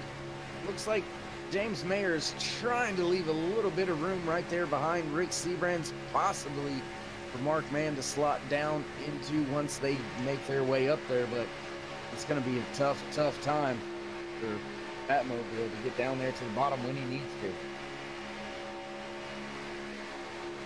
Mark Mann pushing the 21 of Holloway to the race lead, as the 10 of Duvendak and the 21 of Holloway continue to swap this lead. They have swapped it a couple times now, and Mark Mann in that 4 machine in that middle lane with the 51 of Travis Elliott starting to really get close to challenging for this race lead. He's got the 84 of Aspen Belvin tucked in behind him, and the 28 of Derek Conley right there, third car in that third lane. Man, things are starting to get pretty tense here, because we are just on the verge of needing to stop for some fuel and tires for many of our drivers that are up in the front, up in that middle third lane. So a lot of drivers are going to be searching for the bottom here very, very quick. Aspen Belvin in the 84 taking us on board as he goes down the Talladega backstretch, pushing the 51 of Elliott as hard as he can. They try and get up to the race lead. You can see just how close to the wall that 84 gets, using all of the available track to be 3 wide here at Talladega. Plenty of room for it, and these drivers are taking full advantage of that. Absolutely. They're going to take advantage of it this week because when we hit Daytona next week, the track narrows. So you can still get some good 3-wide action in, but you don't have quite the wiggle room that you do here. Even in the turns here, the track just seems to be a little bit wider. The cars can get a little bit more out of shape and not have issues. So I expect to see 3-wide racing for a long time, even though we've got green flag pit stops in the next few laps. I believe everybody's going to end up grouped back together once again, and we'll see some more great 3-wide action here tonight. So Aspen Belvin and Travis Elliott continue to work that third lane, but they are falling back right now. Mark Mann in the 04 finally getting down to that inside as he is really close to running out of fuel. We'll be seeing him hit pit road here in the next few laps. Robert Duvendak in the 10 on the same fuel strategy as that 04 machine. Now it's just a question of when will they hit pit road, because that is going to have to happen here in the next lap or two. Dave Hunt in the 53 machine, same strategy as those guys. So that would be a good little group to have hit pit road. Some very fast cars looking to hit their pit stops. And you can see that's exactly what's getting ready to happen, KR. You see that inside lane getting a lot longer as drivers are beginning to duck down as soon as they get that opening to get to that middle lane or to the bottom lane, because everybody sees it, everybody knows it. You better get there, otherwise you may be in the wall. Only 2 cars in that middle lane right now, as everyone really has got down on to that yellow line. Travis Elliott in the 51 gonna give up in that third lane, cut down in front of Ernie Williams. Now Elliott and Aspen Belvin both in front of Ernie Williams. And this field making its way onto the front stretch. The 4, Rick Seabrand's peeling off. Here comes our first group of drivers to hit pit road. Duvendak in the 10, Seabrand's in the 4. Daniel Holloway, that 21 machine, as green flag pit stops are taking place here with 31 laps to go. I think that was an excellent move by the 21 of Holloway to come down pit road with the Alliance Motorsports led pit party, if you will. That's who was pretty much orchestrating this thing. Down and away is Holloway, just in front of Duvendak. Everybody looks to be cleaning away off of pit road, KR, so good stop by that group of drivers. So Holloway leading the charge off of pit road. Now we have another group of drivers making their break for pit lane. This time it's only 5 drivers. Dave Hunt in the 53 machine leading that Buck Wild Racing crew onto pit road. And then the 50 of Sean McCarrick. McCarrick out of the Team MSR. Lone car effort for him, trying to pit with anyone he can find. And so now the 51 of Travis Elliott, your race leader, the 84 of Aspen Belvin, tucked in right behind him. When will we see these 2 drivers hit pit road? And the 91 of Ernie Williams, he has his teammates, Derek Conley and Josh Milam, right there with him. And we might see those 3 drivers peel off for pit road altogether. And here comes the rest of them. As the rest of the field is hitting pit road, watching Daniel Holloway and James Mayer, they got hooked up very well off of pit road, and they've kind of gapped the rest of the cars that they pitted with. So this is going to mix up the field here. Nobody's really going to have a clear advantage. The 21's going to go by the 44 on the outside right now. No issues, no problems, but Bodley Cobb won't fall too far behind the 8 ball, as they're going to have to all kind of mix in and group back together to not allow anybody to get away from the field. They make their way through the tri-oval. Travis Elliott, Josh Milam just now getting clear of pit road and getting back up to speed. They're going to blend in on the backstretch, but the speed that the 21 of Holloway has is going to carry him right on past these guys. But this is only going to be a handful of laps before we have one big blob of drivers once again. Absolutely. I mean, great job by Travis Elliott and those guys to get out in the way that they did. And they are running the high line, but they're grouped up with each other. That's going to help them out a little bit here, but they should end up being passed without any issues unless the drivers just want to go ahead and stay single file here. Nope, they sure don't. Everyone's scattering, trying to get around this two-car group of Elliott and Milam. And Holloway in the 21 machine wanting that race lead. He's got the 95 of James Mayer, the 10 of Robert Duvendak pushing him. And now Duvendak going to slide in behind the 7 of Josh Milam. So this pack starting to form back up. Rick Seabrand's in the 4. A little bit deep in the field for the moment. Trying to work with his Alliance Motorsports drivers. Didn't seem like he was able to get up to speed as fast, and that has cost him a few positions. Yeah, and I mean, it says he's in 14th, but if you look, I mean, he's right there. Whoa, big moment there, and hard impact, turn number 1.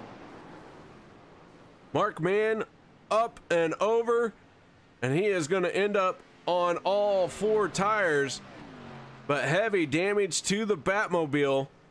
David Booth involved, David Overstreet involved, Les Levy in the 62 getting a piece of this as well. Let's back this up and look and see where it went wrong. And it starts with the 52, and then Mark Mann just along for the ride. But Randall Cobb going into turn, I believe we're at turn 1, just getting out of shape hard.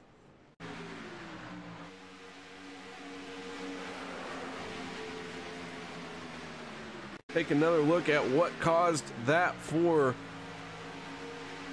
the 52 of Randall Cobb.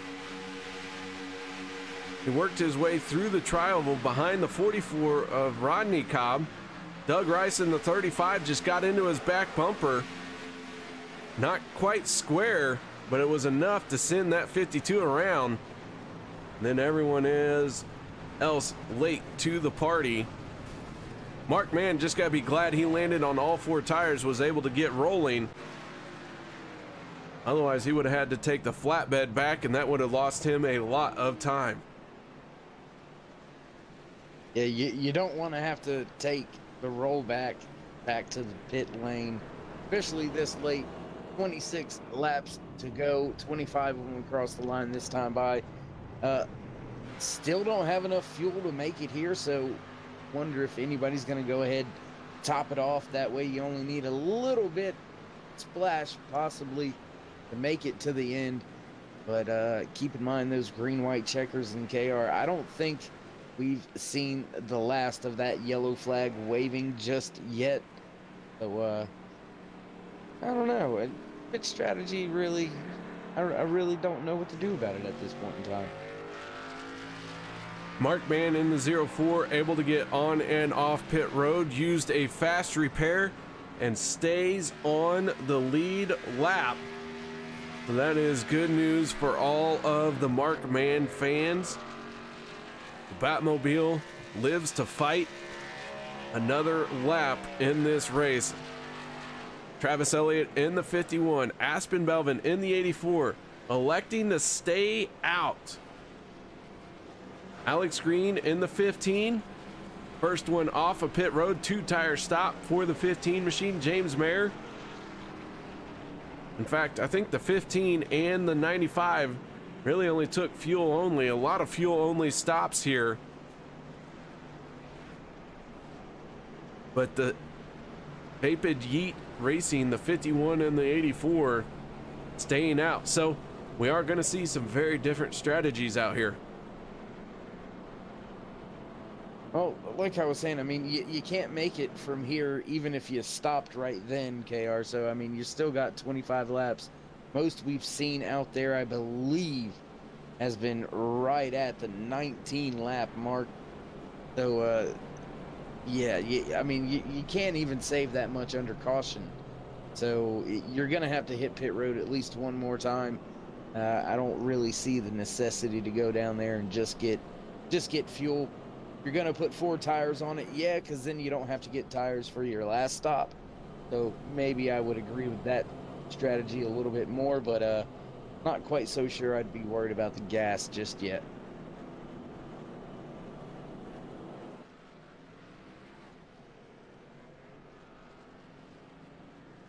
Well, lights are on the pace car. We have had one driver drop out from this most recent caution. That is the 91 of Ernie Williams. He has gone behind the wall. Looks like his night is done. Ernie going to be scored in 27th spot. He will join Jason Kinzer as our 2 drivers out of the race.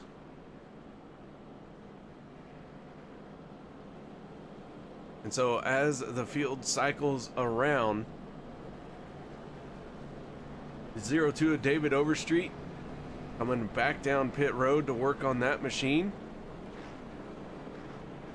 See if he can get rolling once again.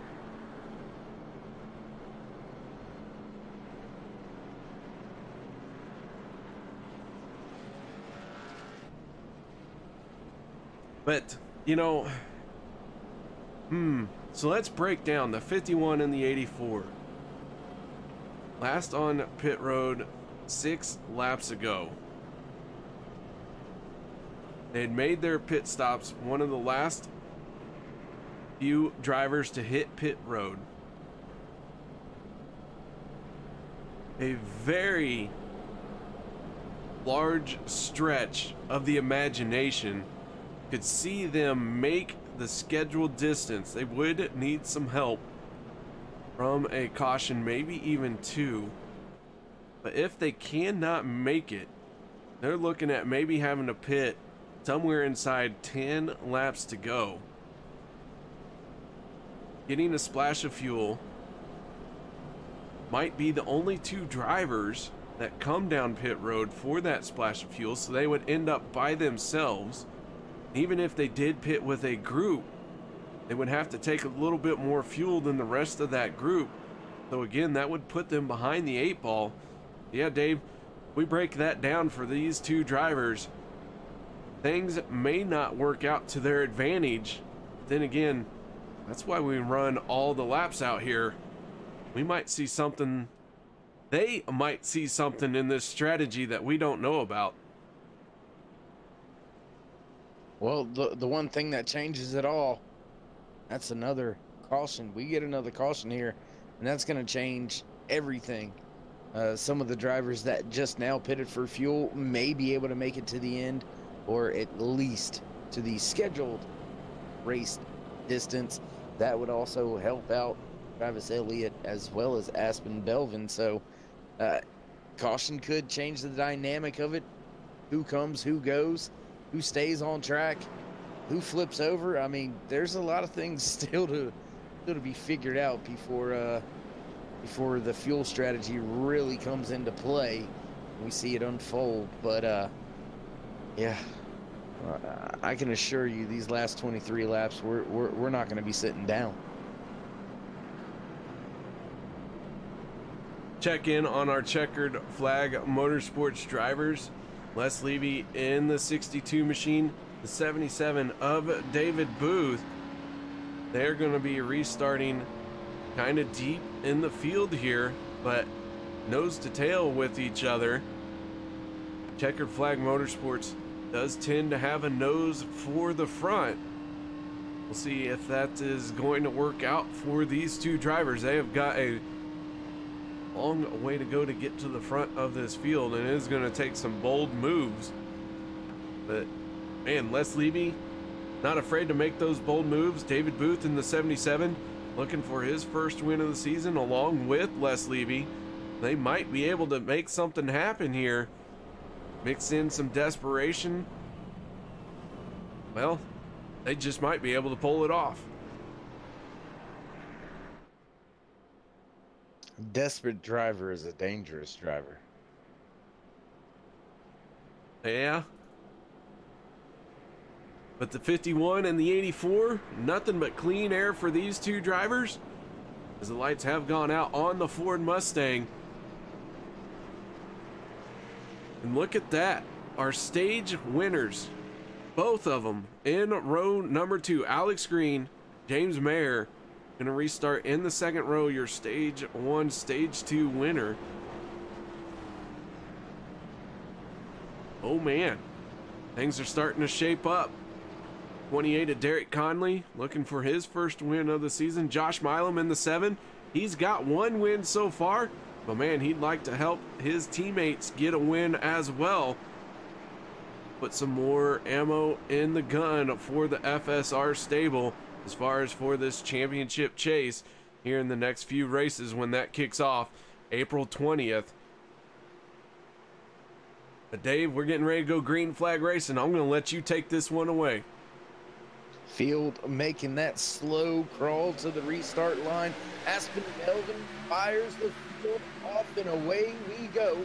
Once again down into turn 1. Big move to the bottom already by Mayer. He's going to drop Travis Elliott without even thinking twice, and that's going to put Aspen Delvin to the point easily out of turn number 1. Will Mayer make that outside move? No, going to get trapped down there by Travis Elliott, moving back up towards the front. Derek Connolly with a huge push on his bumper, going to push him all the way up and around. Aspen to the point, back to the bottom for him.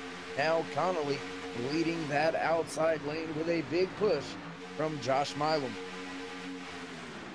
21 laps to go when they cross the start-finish line this time. And the 51 machine has the lead down on the bottom, but the 28 of Derek Conley going to take it away from him. And Conley going to lead his first lap of the night and dives down to that inside lane, leaving the 7 of Josh Milam all alone for FSR. And now Josh Milam starting to lose a little bit of ground and falling back a bit, leaving the door open for the 51 and the 84 to make a move, but they're going to stay nose to tail with the 28 of Conley. And it looks like that outside lane struggling just a little bit, being led by Milam. Not sure Milam's got the car to take it to the front, but I mean, what do you expect? I believe, if I'm looking at it correctly, that's a Ford. Not sure if he's going to be able to make it up there to the front. Well, the 28 of Derek Conley is in a Ford, and he's leading this thing, so have full confidence in the 7 of Josh Milam. But it is going to take some teamwork, well, competition from the 44 trying to get to his back bumper. That second lane really needs to start building some momentum and getting nose to tail and get hooked up, because this inside lane right now has it all going their way. Yeah, pretty organized, pretty solid gaps between all the cars, keeping the momentum wound up, built up for that inside lane.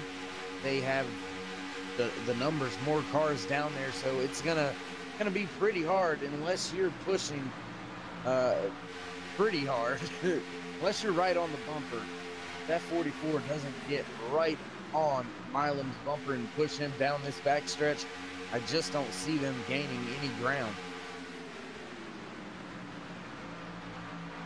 Conley in the 28, looking for his first win of the season. Has that inside lane for the moment with the clean air.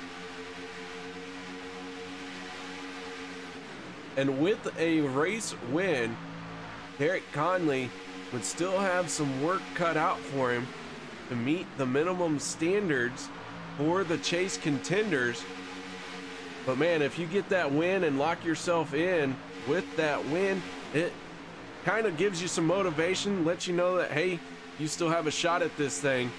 But Josh Milam now in front of the 28 of Conley, but on the outside lane, that is the 44 of Rodney Cobb, as Rodney Cobb now has the lead for the moment. Buck Wild Racing being well represented by that 44 machine. Back up at the front, battling for the race lead once again. The kid Logan Helton leading that outside lane with seasoned veteran right behind him. They seasoned Hunter's been here for what, two seasons now? I couldn't tell you. It's 2 or 3 seasons. Yeah, Hunter Reynolds has been a great addition. Made a name for himself when he got the call up here to Monday night, and has been at the front ever since. I mean, a man that's found victory lane, so I mean, not a bad one to be pushing you, driver from that Alliance Motorsports stable. So you know he knows what he's doing, and he's well worthy of being a pusher. But will Helton jump to the bottom when he clears, or would you be comfortable up there running that middle lane, just keeping pace up there with that bottom lane, KR? What would you choose? Oh, I don't like being on the bottom at all. I would like to be in the middle lane or the high lane. That bottom lane makes me nervous, makes me claustrophobic. I always feel like I do a little bit better in the middle lane. But we ride on board with Will Weber. Right now, Will Weber in 26th spot. All cars out on the track are on the lead lap. And they're all just about 2 seconds apart. As you can see, the field just ahead of the 24 machine. Doug Rice on the inside of Will Weber. And man, I'll tell you, it is interesting as we got green flag pit stops. Several drivers making the break for pit road.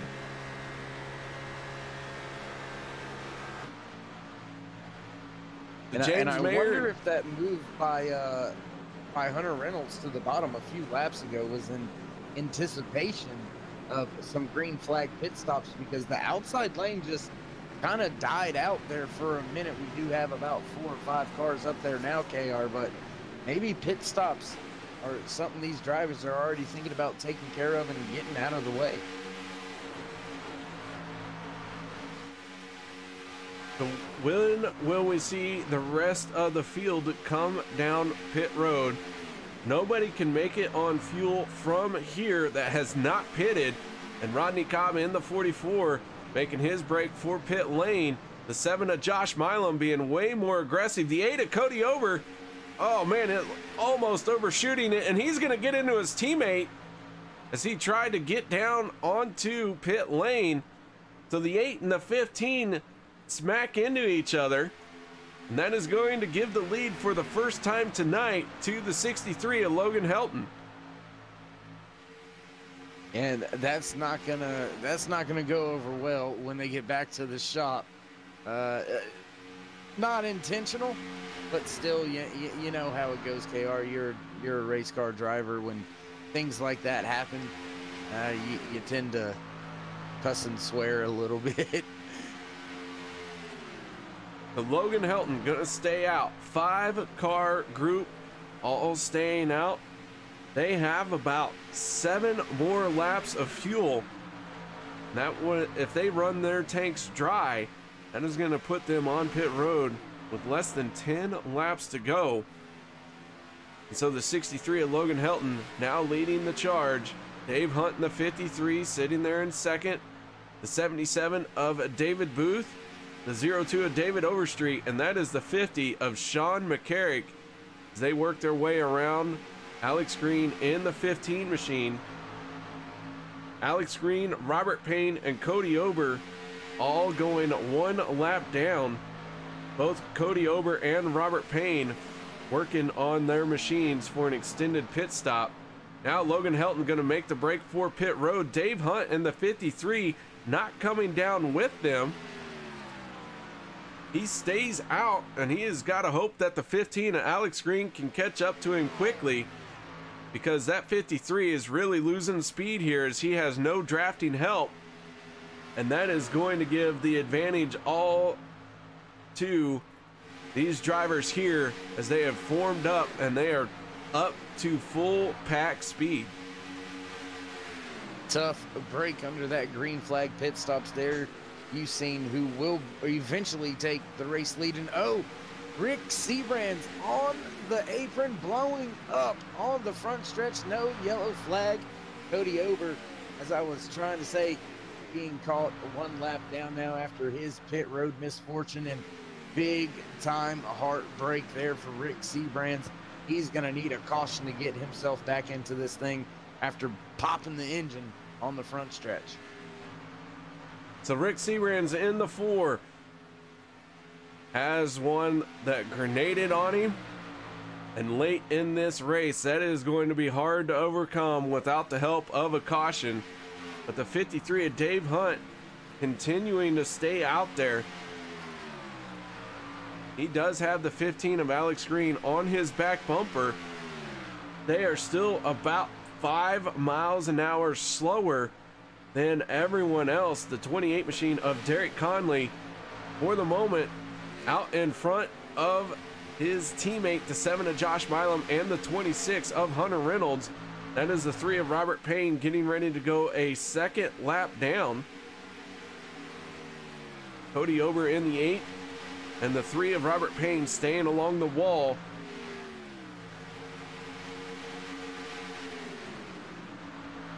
We do have 2 drivers. That is the 84 of Aspen Belvin and the 24 of Will Weber working that 3rd lane. We are now looking at 9 laps to go this time around. 9 laps to go. KR in business is already picking up 2, now 3 wide, multiple rows deep.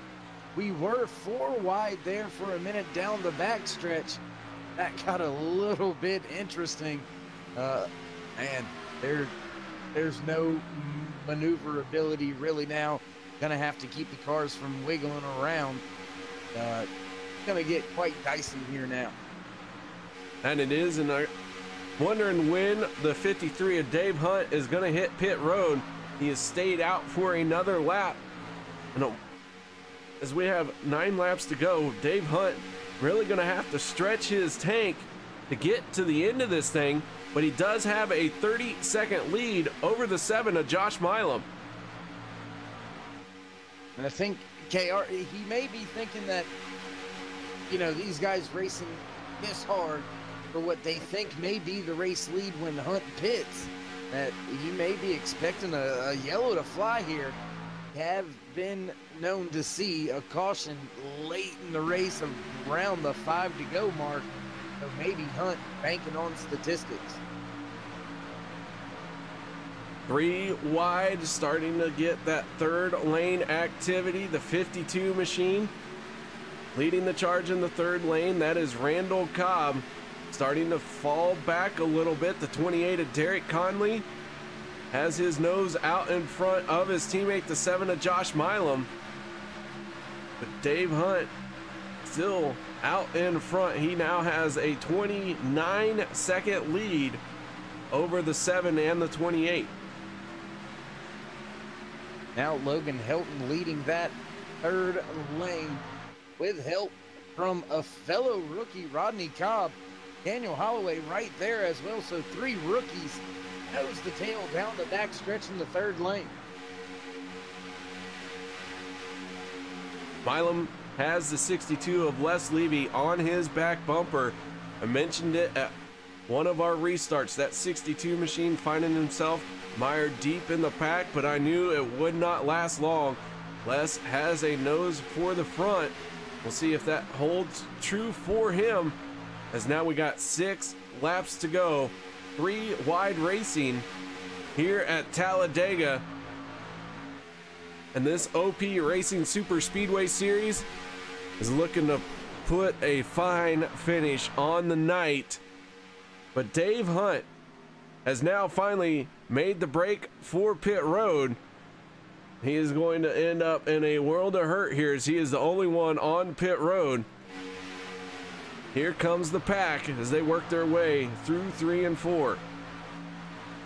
Yeah, hoping and praying for that late race caution just didn't fly for Dave Hunt. That's going to put him well behind the field here as they make their way through the tri-oval. 3 wide for first place. Milam, Helton, Conley. Who's going to get it? Who wants it the most? Still 6 laps. Very long way to go when you're 3 wide at 200 miles an hour. KR, I'm not sure these guys are going to be able to keep it 3 wide for the next 6 laps. But I'm not going to turn my head either. We ride on board with the 63, Logan Helton, up in this 3rd lane as he is rim riding right along that wall. He has the 44 machine of Rodney Cobb right behind him. They lose a little bit of ground, but they're going to try and gain it back on these straightaways. But that inside lane, you know, when these drivers have gone 3 wide, it has really forced the hand of everyone to kind of hold their position, really not giving any room to that inside lane to be able to make that that move that we see them do, where they are in the inside, come up off the corner, jump up to the outside, and then dive back down by the end of the straightaway. Yeah, we can't see the swap.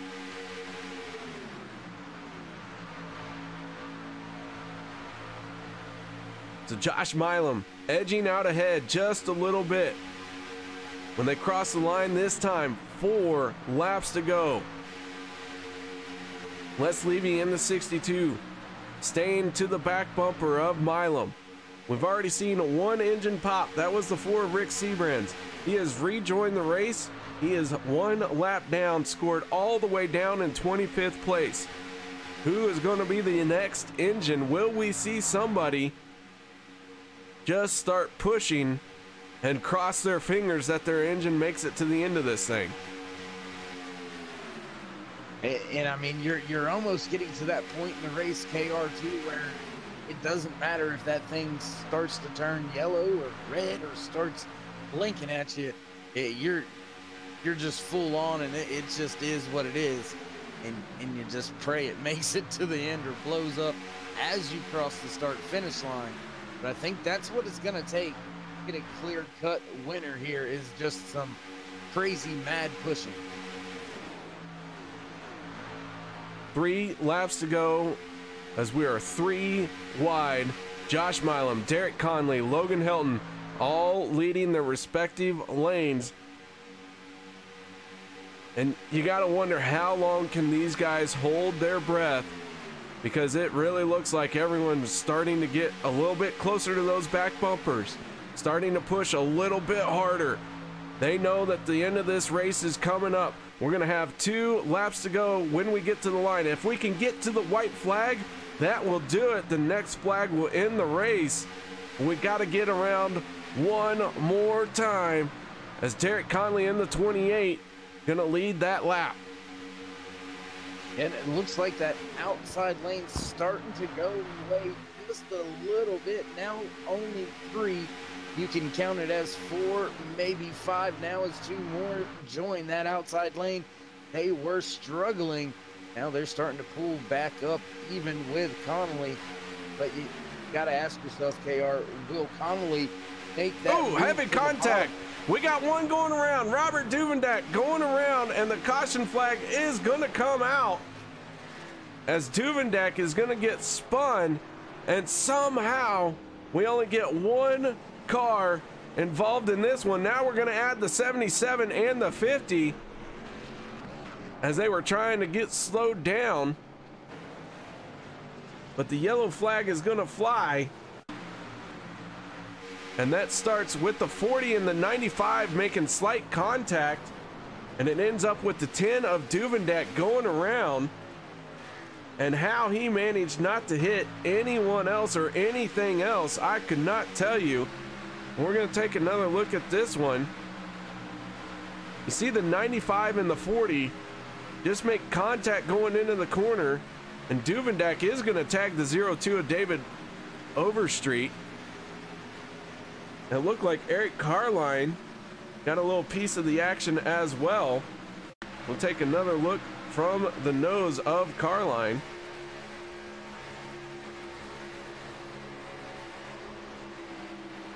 And Eric just staying up on top of the wheel, able to hold on to it, but does take a little bit of damage to the right front. And so with this caution coming out, we are going to have our first attempt at a green, white checkered.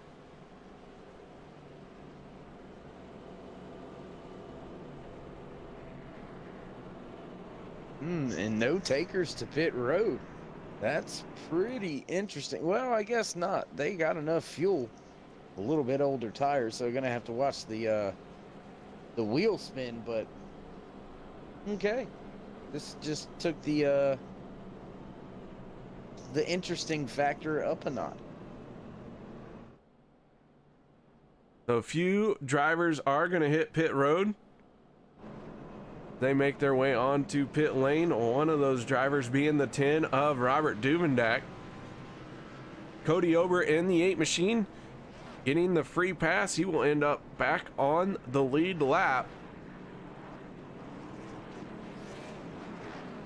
Duvendak in the 10 able to use a fast repair and get back out there. But Josh Milam, Derek Conley, Logan Helton, they were the 3 leaders for the 3 lanes we had racing. They are going to be 1, 2, and 3 right now.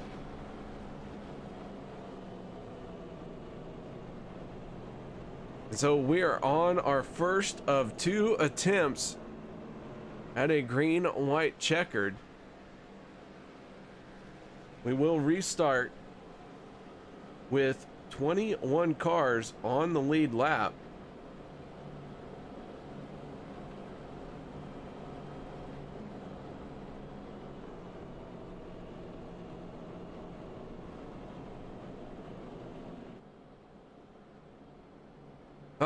Dave, I was hoping this thing would end. It was building up, and unfortunately for the 10 of Robert Duvendak, it all kind of settled on him before getting to the checkered flag.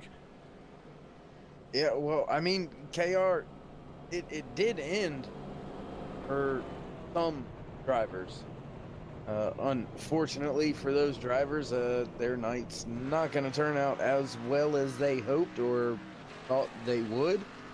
But look up at the front. We've got, 3 of our rookies inside the top 7 here, so we could see a rookie winner here today at Talladega. So lucky for some of our rookies. It all depends on how you want to view the crystal ball there.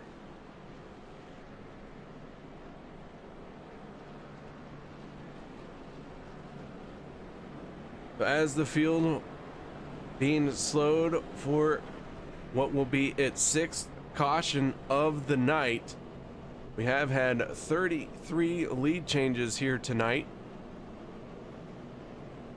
and Talladega always putting on a heck of a show, not disappointing at all. This race, I'll tell you what, it has been a wild one from start to finish. Stage 1, so many unknowns as we are in the middle of a week 13 iRacing build. As they update, add in a new patch, drivers hitting the track for the first race under our new conditions. Everyone had to figure it out, and it looks like everyone was a quick study. Stage number 2, we saw a wild race to the end of the stage with the 15 of Alex Green being able to come out on top. And now here in the final stage, coming to the white flag, we've seen another issue and drivers slowed for the 6th time. We're going to be taking on our first attempt at a green, white checkered.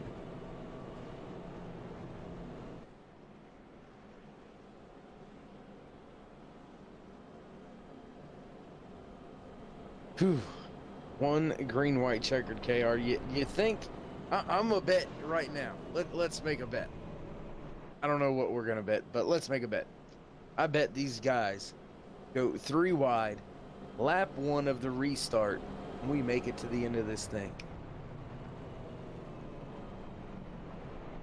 I'm willing to bet that they go 3 wide down the back stretch. On the white flag lap. No, 4 wide. 4 wide. I meant to say 4 wide.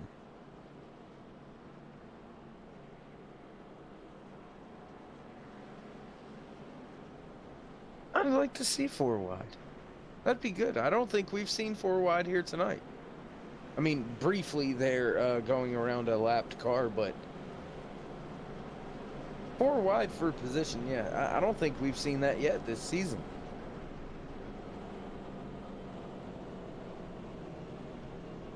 So the lights go out on the Ford Mustang. Josh Milam already has a race win on the season. Would love to add a second one. Derek Conley in the 28 machine, looking for his first win of the season. Those two drivers going to be restarting on the front row. Logan Helton in the 63 came into tonight sitting second place in the point standings. Right now he is inside row number 2 for this restart. And then Rodney Cobb from Buck Wild Racing in that 44 machine, going to be restarting on the outside of row number 2. Everyone who is on the lead lap has a shot at winning this race. The 8 machine of Cody Ober receiving the free pass due to this caution. Not out of this race just yet. That free pass going to be the break he needed to get back on the lead lap. Can he come from 23rd to the race win? Going to take some bold moves, some smart decisions. That 8 of Cody Ober has a shot just from the sheer fact that he is back on the lead lap. I mean, that's a heck of a job by the driver and crew to get that car back onto the lead lap, tough it out, and give himself a shot. Even though it's a shot in the dark, it's still a shot, and it's anybody's game here as the field is double file for what could be the final time here at Talladega. Pace car is off. We are set to get this thing fired back off once again. KR, the field's going to make its way around this long, grueling wait to the restart box, and we'll get going once again. Ooh, accordion effect has sent the 52 of Sean McCarrick down into the grass. But when we see the green, the 02 has gone around as well. And David Overstreet just pulling right off as the green flag comes out. Josh Milam in the 7 has no help. Down on that outside, he is by himself. Logan Helton in the 63 pushing the 28 of Derek Conley. As we are down the back stretch, Conley leading the field and everyone quickly getting single file here. Josh Milam in the 7 pulling in behind his teammate, the 26 of Hunter Reynolds. But Derek Conley, your race leader, works his way off of turn number 4, white flag in the air. Logan Helton in the 63, what is he gonna do? Now the 26 making a move to the outside. Derek trying to block the run that the 63 of Logan Helton has, and now Logan Helton gonna get hung out to dry as FSR gets 1, 2, and 3 down on the inside lane. Here comes the 52 of Randall Cobb, and they are on the back stretch for the final time, Dave.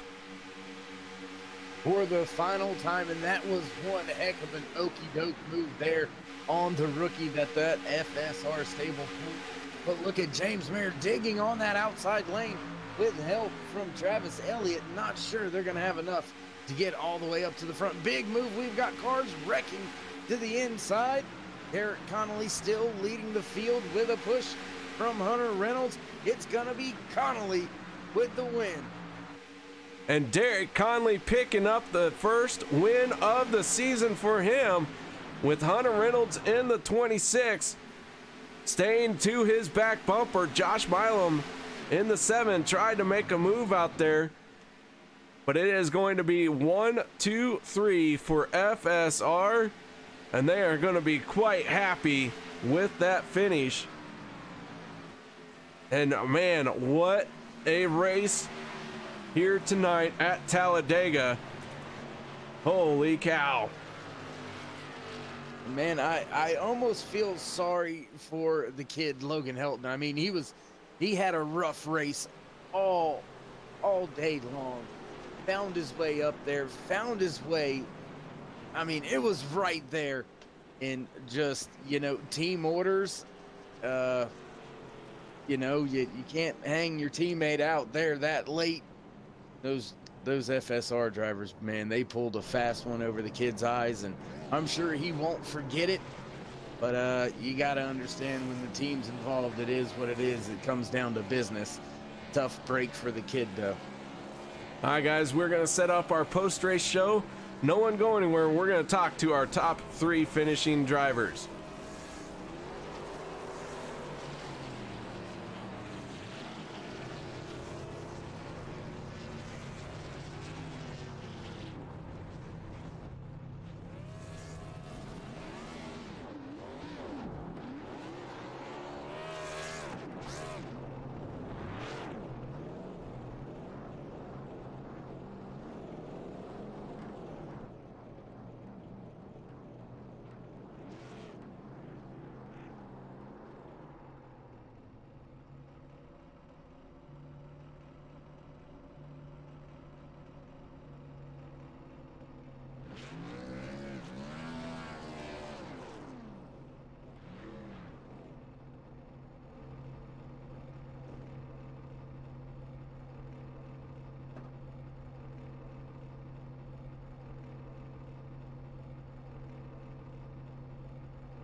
Welcome back, ladies and gentlemen, as we are here to talk to our race winner. That is the 28 machine, piloted by none other than Derek Conley. Derek, congratulations on your win, man.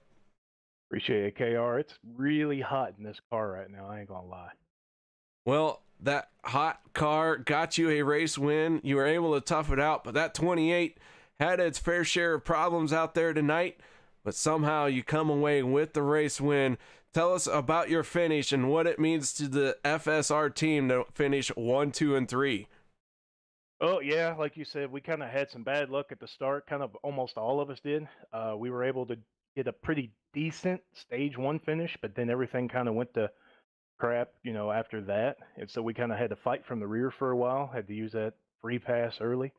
But you know, with the help of all these teammates here and Ernie, who actually got taken out earlier, we were able to fight our way back to the front, and we were there for the end. And it just was one of those things where we're just racing it out. Well, the 28 picks up its first win of the season here in race number 10. And you haven't made all of the races, but you have been a solid force to deal with when you have shown up. But now that you have this race win, what are your thoughts on the championship that is only a few weeks away? Yeah, I missed the first 3 races of the season. I came back just to kind of hang out with the guys here. Got a great team here at FSR, and I missed them more than I thought I would. Don't let them know I said that.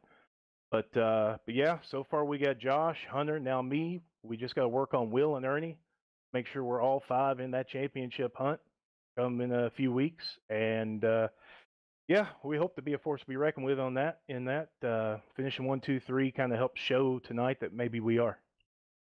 All right, Derek. Well, man, nice job out there. Before we let you go and celebrate this some more, any shout outs or thank yous?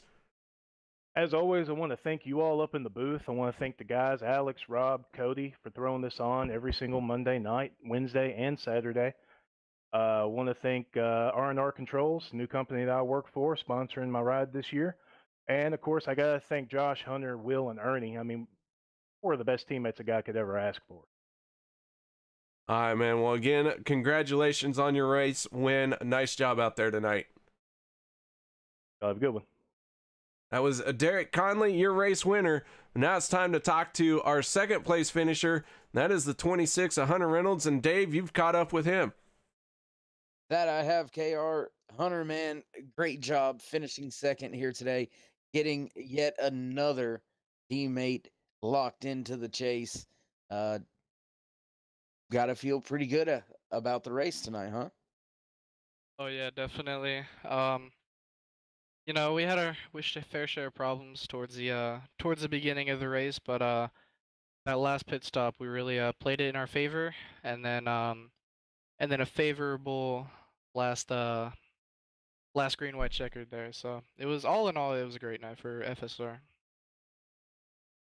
Now with three of you from FSR being locked in the championship, you now pull even with Alliance Motorsports with having 3 drivers locked up into the championship. Do you think this gives you guys any more momentum than they do, or how do you see this battle between you two teams? Because you guys have been the dominant teams, giving blows back and forth to each other each week. So, eh, what's your thoughts on the team battle here this season?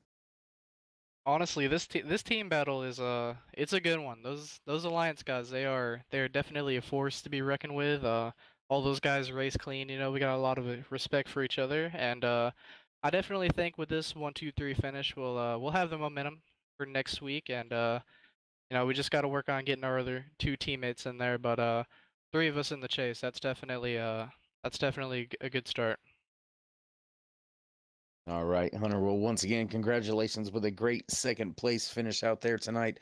Before I let you go, would you like to give any shout outs, thank yous, love yous, anything like that? Yes, sir. I would like to thank Green's Rod Shop for coming on. You guys up in the booth, you do a great job. Turn 3 Racing Network. Of course, all my teammates. These guys are amazing. They will sacrifice a race for you if need be, and I wouldn't want to be working with anyone else. And of course, all the fans. I think that's all I got. Thank you. All right, there you heard it, KR. Hunter Reynolds with nothing but praises for his teammates over there at FSR, and I don't think we can call them freaking slow racing anymore. Coming home 1-2-3. Speaking of 3, I believe you've caught up with our 3rd place finisher, Josh Milam. I have caught up with the 7 machine, Josh Milam, and Josh, that 7 machine tried to make a move there at the end, but came up a little bit short. However, losing to 2 of your teammates can't feel all that bad. Not at all, man. Just doing what I can to make sure we got the right person the victory there at the end. And we did a heck of a job there strategizing, and unfortunately for the 63, he was outnumbered. He did a great job there running with us, and we just didn't have enough numbers to keep up with us there at the end, and we right cars at the right place got our guy the win. Well, the 7 machine does finish in 3rd with that solid win for Derek Conley. And so it has been an FSR podium, quite an achievement for this team. And, Hunter has a win, you have a win, and now Derek. And what are your thoughts, as far as moving forward with this season and heading into the championship? We always want to get our guys to win. We want everyone to get into the chase. Like you said, I'm in now. Hunter's in. Derek's in. We're working. We'll be working with Will and Ernie now to get those guys in. Like I said, even Ernie, man, not Ernie, but Will, he had a great finish there at the end. He pulled a top or a 6th place, so we had 4 cars get a top 10. Unfortunately, Ernie got put out. Everything's going towards those 2 guys now. We're still going to be out there competing, but it's going to be revolving around them 2 our strategies. Well, Josh, man, again, congratulations on your 3rd place finish here tonight. Any shout outs or thank yous you'd like to give? Definitely you guys. I got a huge shout out to this car I'm driving. Some guy named KR painted this sweet ride for me, and I absolutely love it. I'm going to probably keep it for my entire iRacing career as long as I can. But it's sporting the OP, my favorite league, sporting that on there. Also my favorite broadcasting network, Turn 3 here. And then also my favorite band. But big thank you to you guys, the guys watching here, that spend their Monday nights with us, all the guys racing, the GOP guys who put these on, as always. I appreciate you guys a lot. All right, Josh. Well, man, again, congratulations on third place. All right, thank you, guys. It was Josh Milam brought it home in third.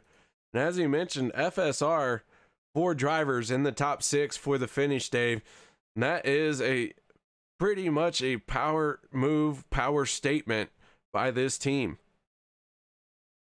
Absolutely. And what it does, it kind of puts the other teams on notice that they're for real, they're here to stay, and they're not playing no games here. I mean, Alliance Motorsports came out this year and just was shocking us race in and race out, and now it looks like FSR has taken over that role of being the bully. That has nothing left but to go through our results here tonight. Derek Conley, your race winner. Hunter Reynolds in the 26 machine, bringing it home in second place. Third, 7 machine, Josh Milam. Fourth will be Randall Cobb in the 52 machine. And rounding out your top 5 will be the 63, Logan Helton. Walking away with 6th place tonight is the 24 of Will Weber, and in 7th, the 44 of Rodney Cobb. 8th place goes to the 95 of James Mayer, and the 51 of Travis Elliott walks away 9th. Finishing 10th here tonight is the 35 of Doug Rice. 11th place going to the Batmobile, Mark Mann. 12th, Sean McCarrick. 13th will be Alex Green in the 15 machine. Robert Duvendak finishing in 14th, and 15th place will be the 53 of Dave Hunt. 16th goes to the 18 of Mark Vega, and in 17th, the 40 of Anthony English. Cody Ober in the 8 machine finishes 18th tonight, and Eric Carline finishes 19th in his 22 machine. 20th place goes to the 84 of Aspen Belvin. 21st, Daniel Holloway. 22nd will be Les Levy.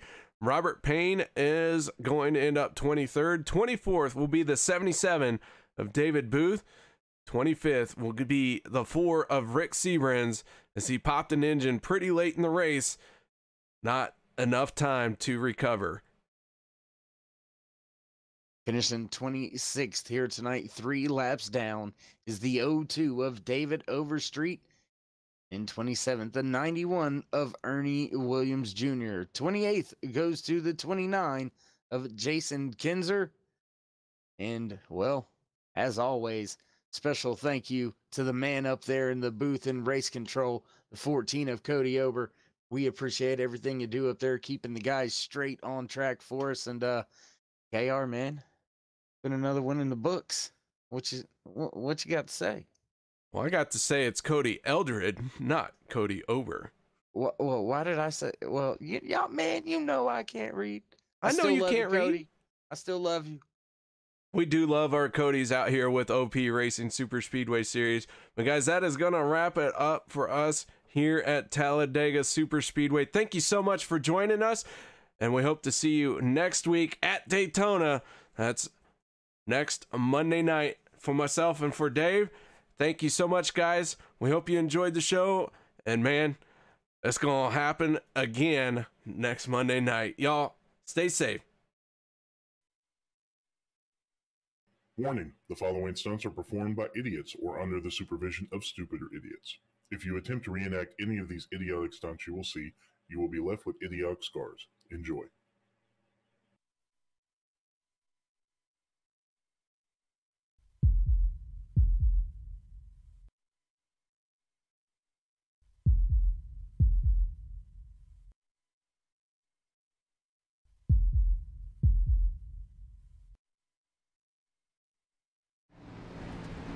Hi, I'm Alex Green. Welcome to OP Racing.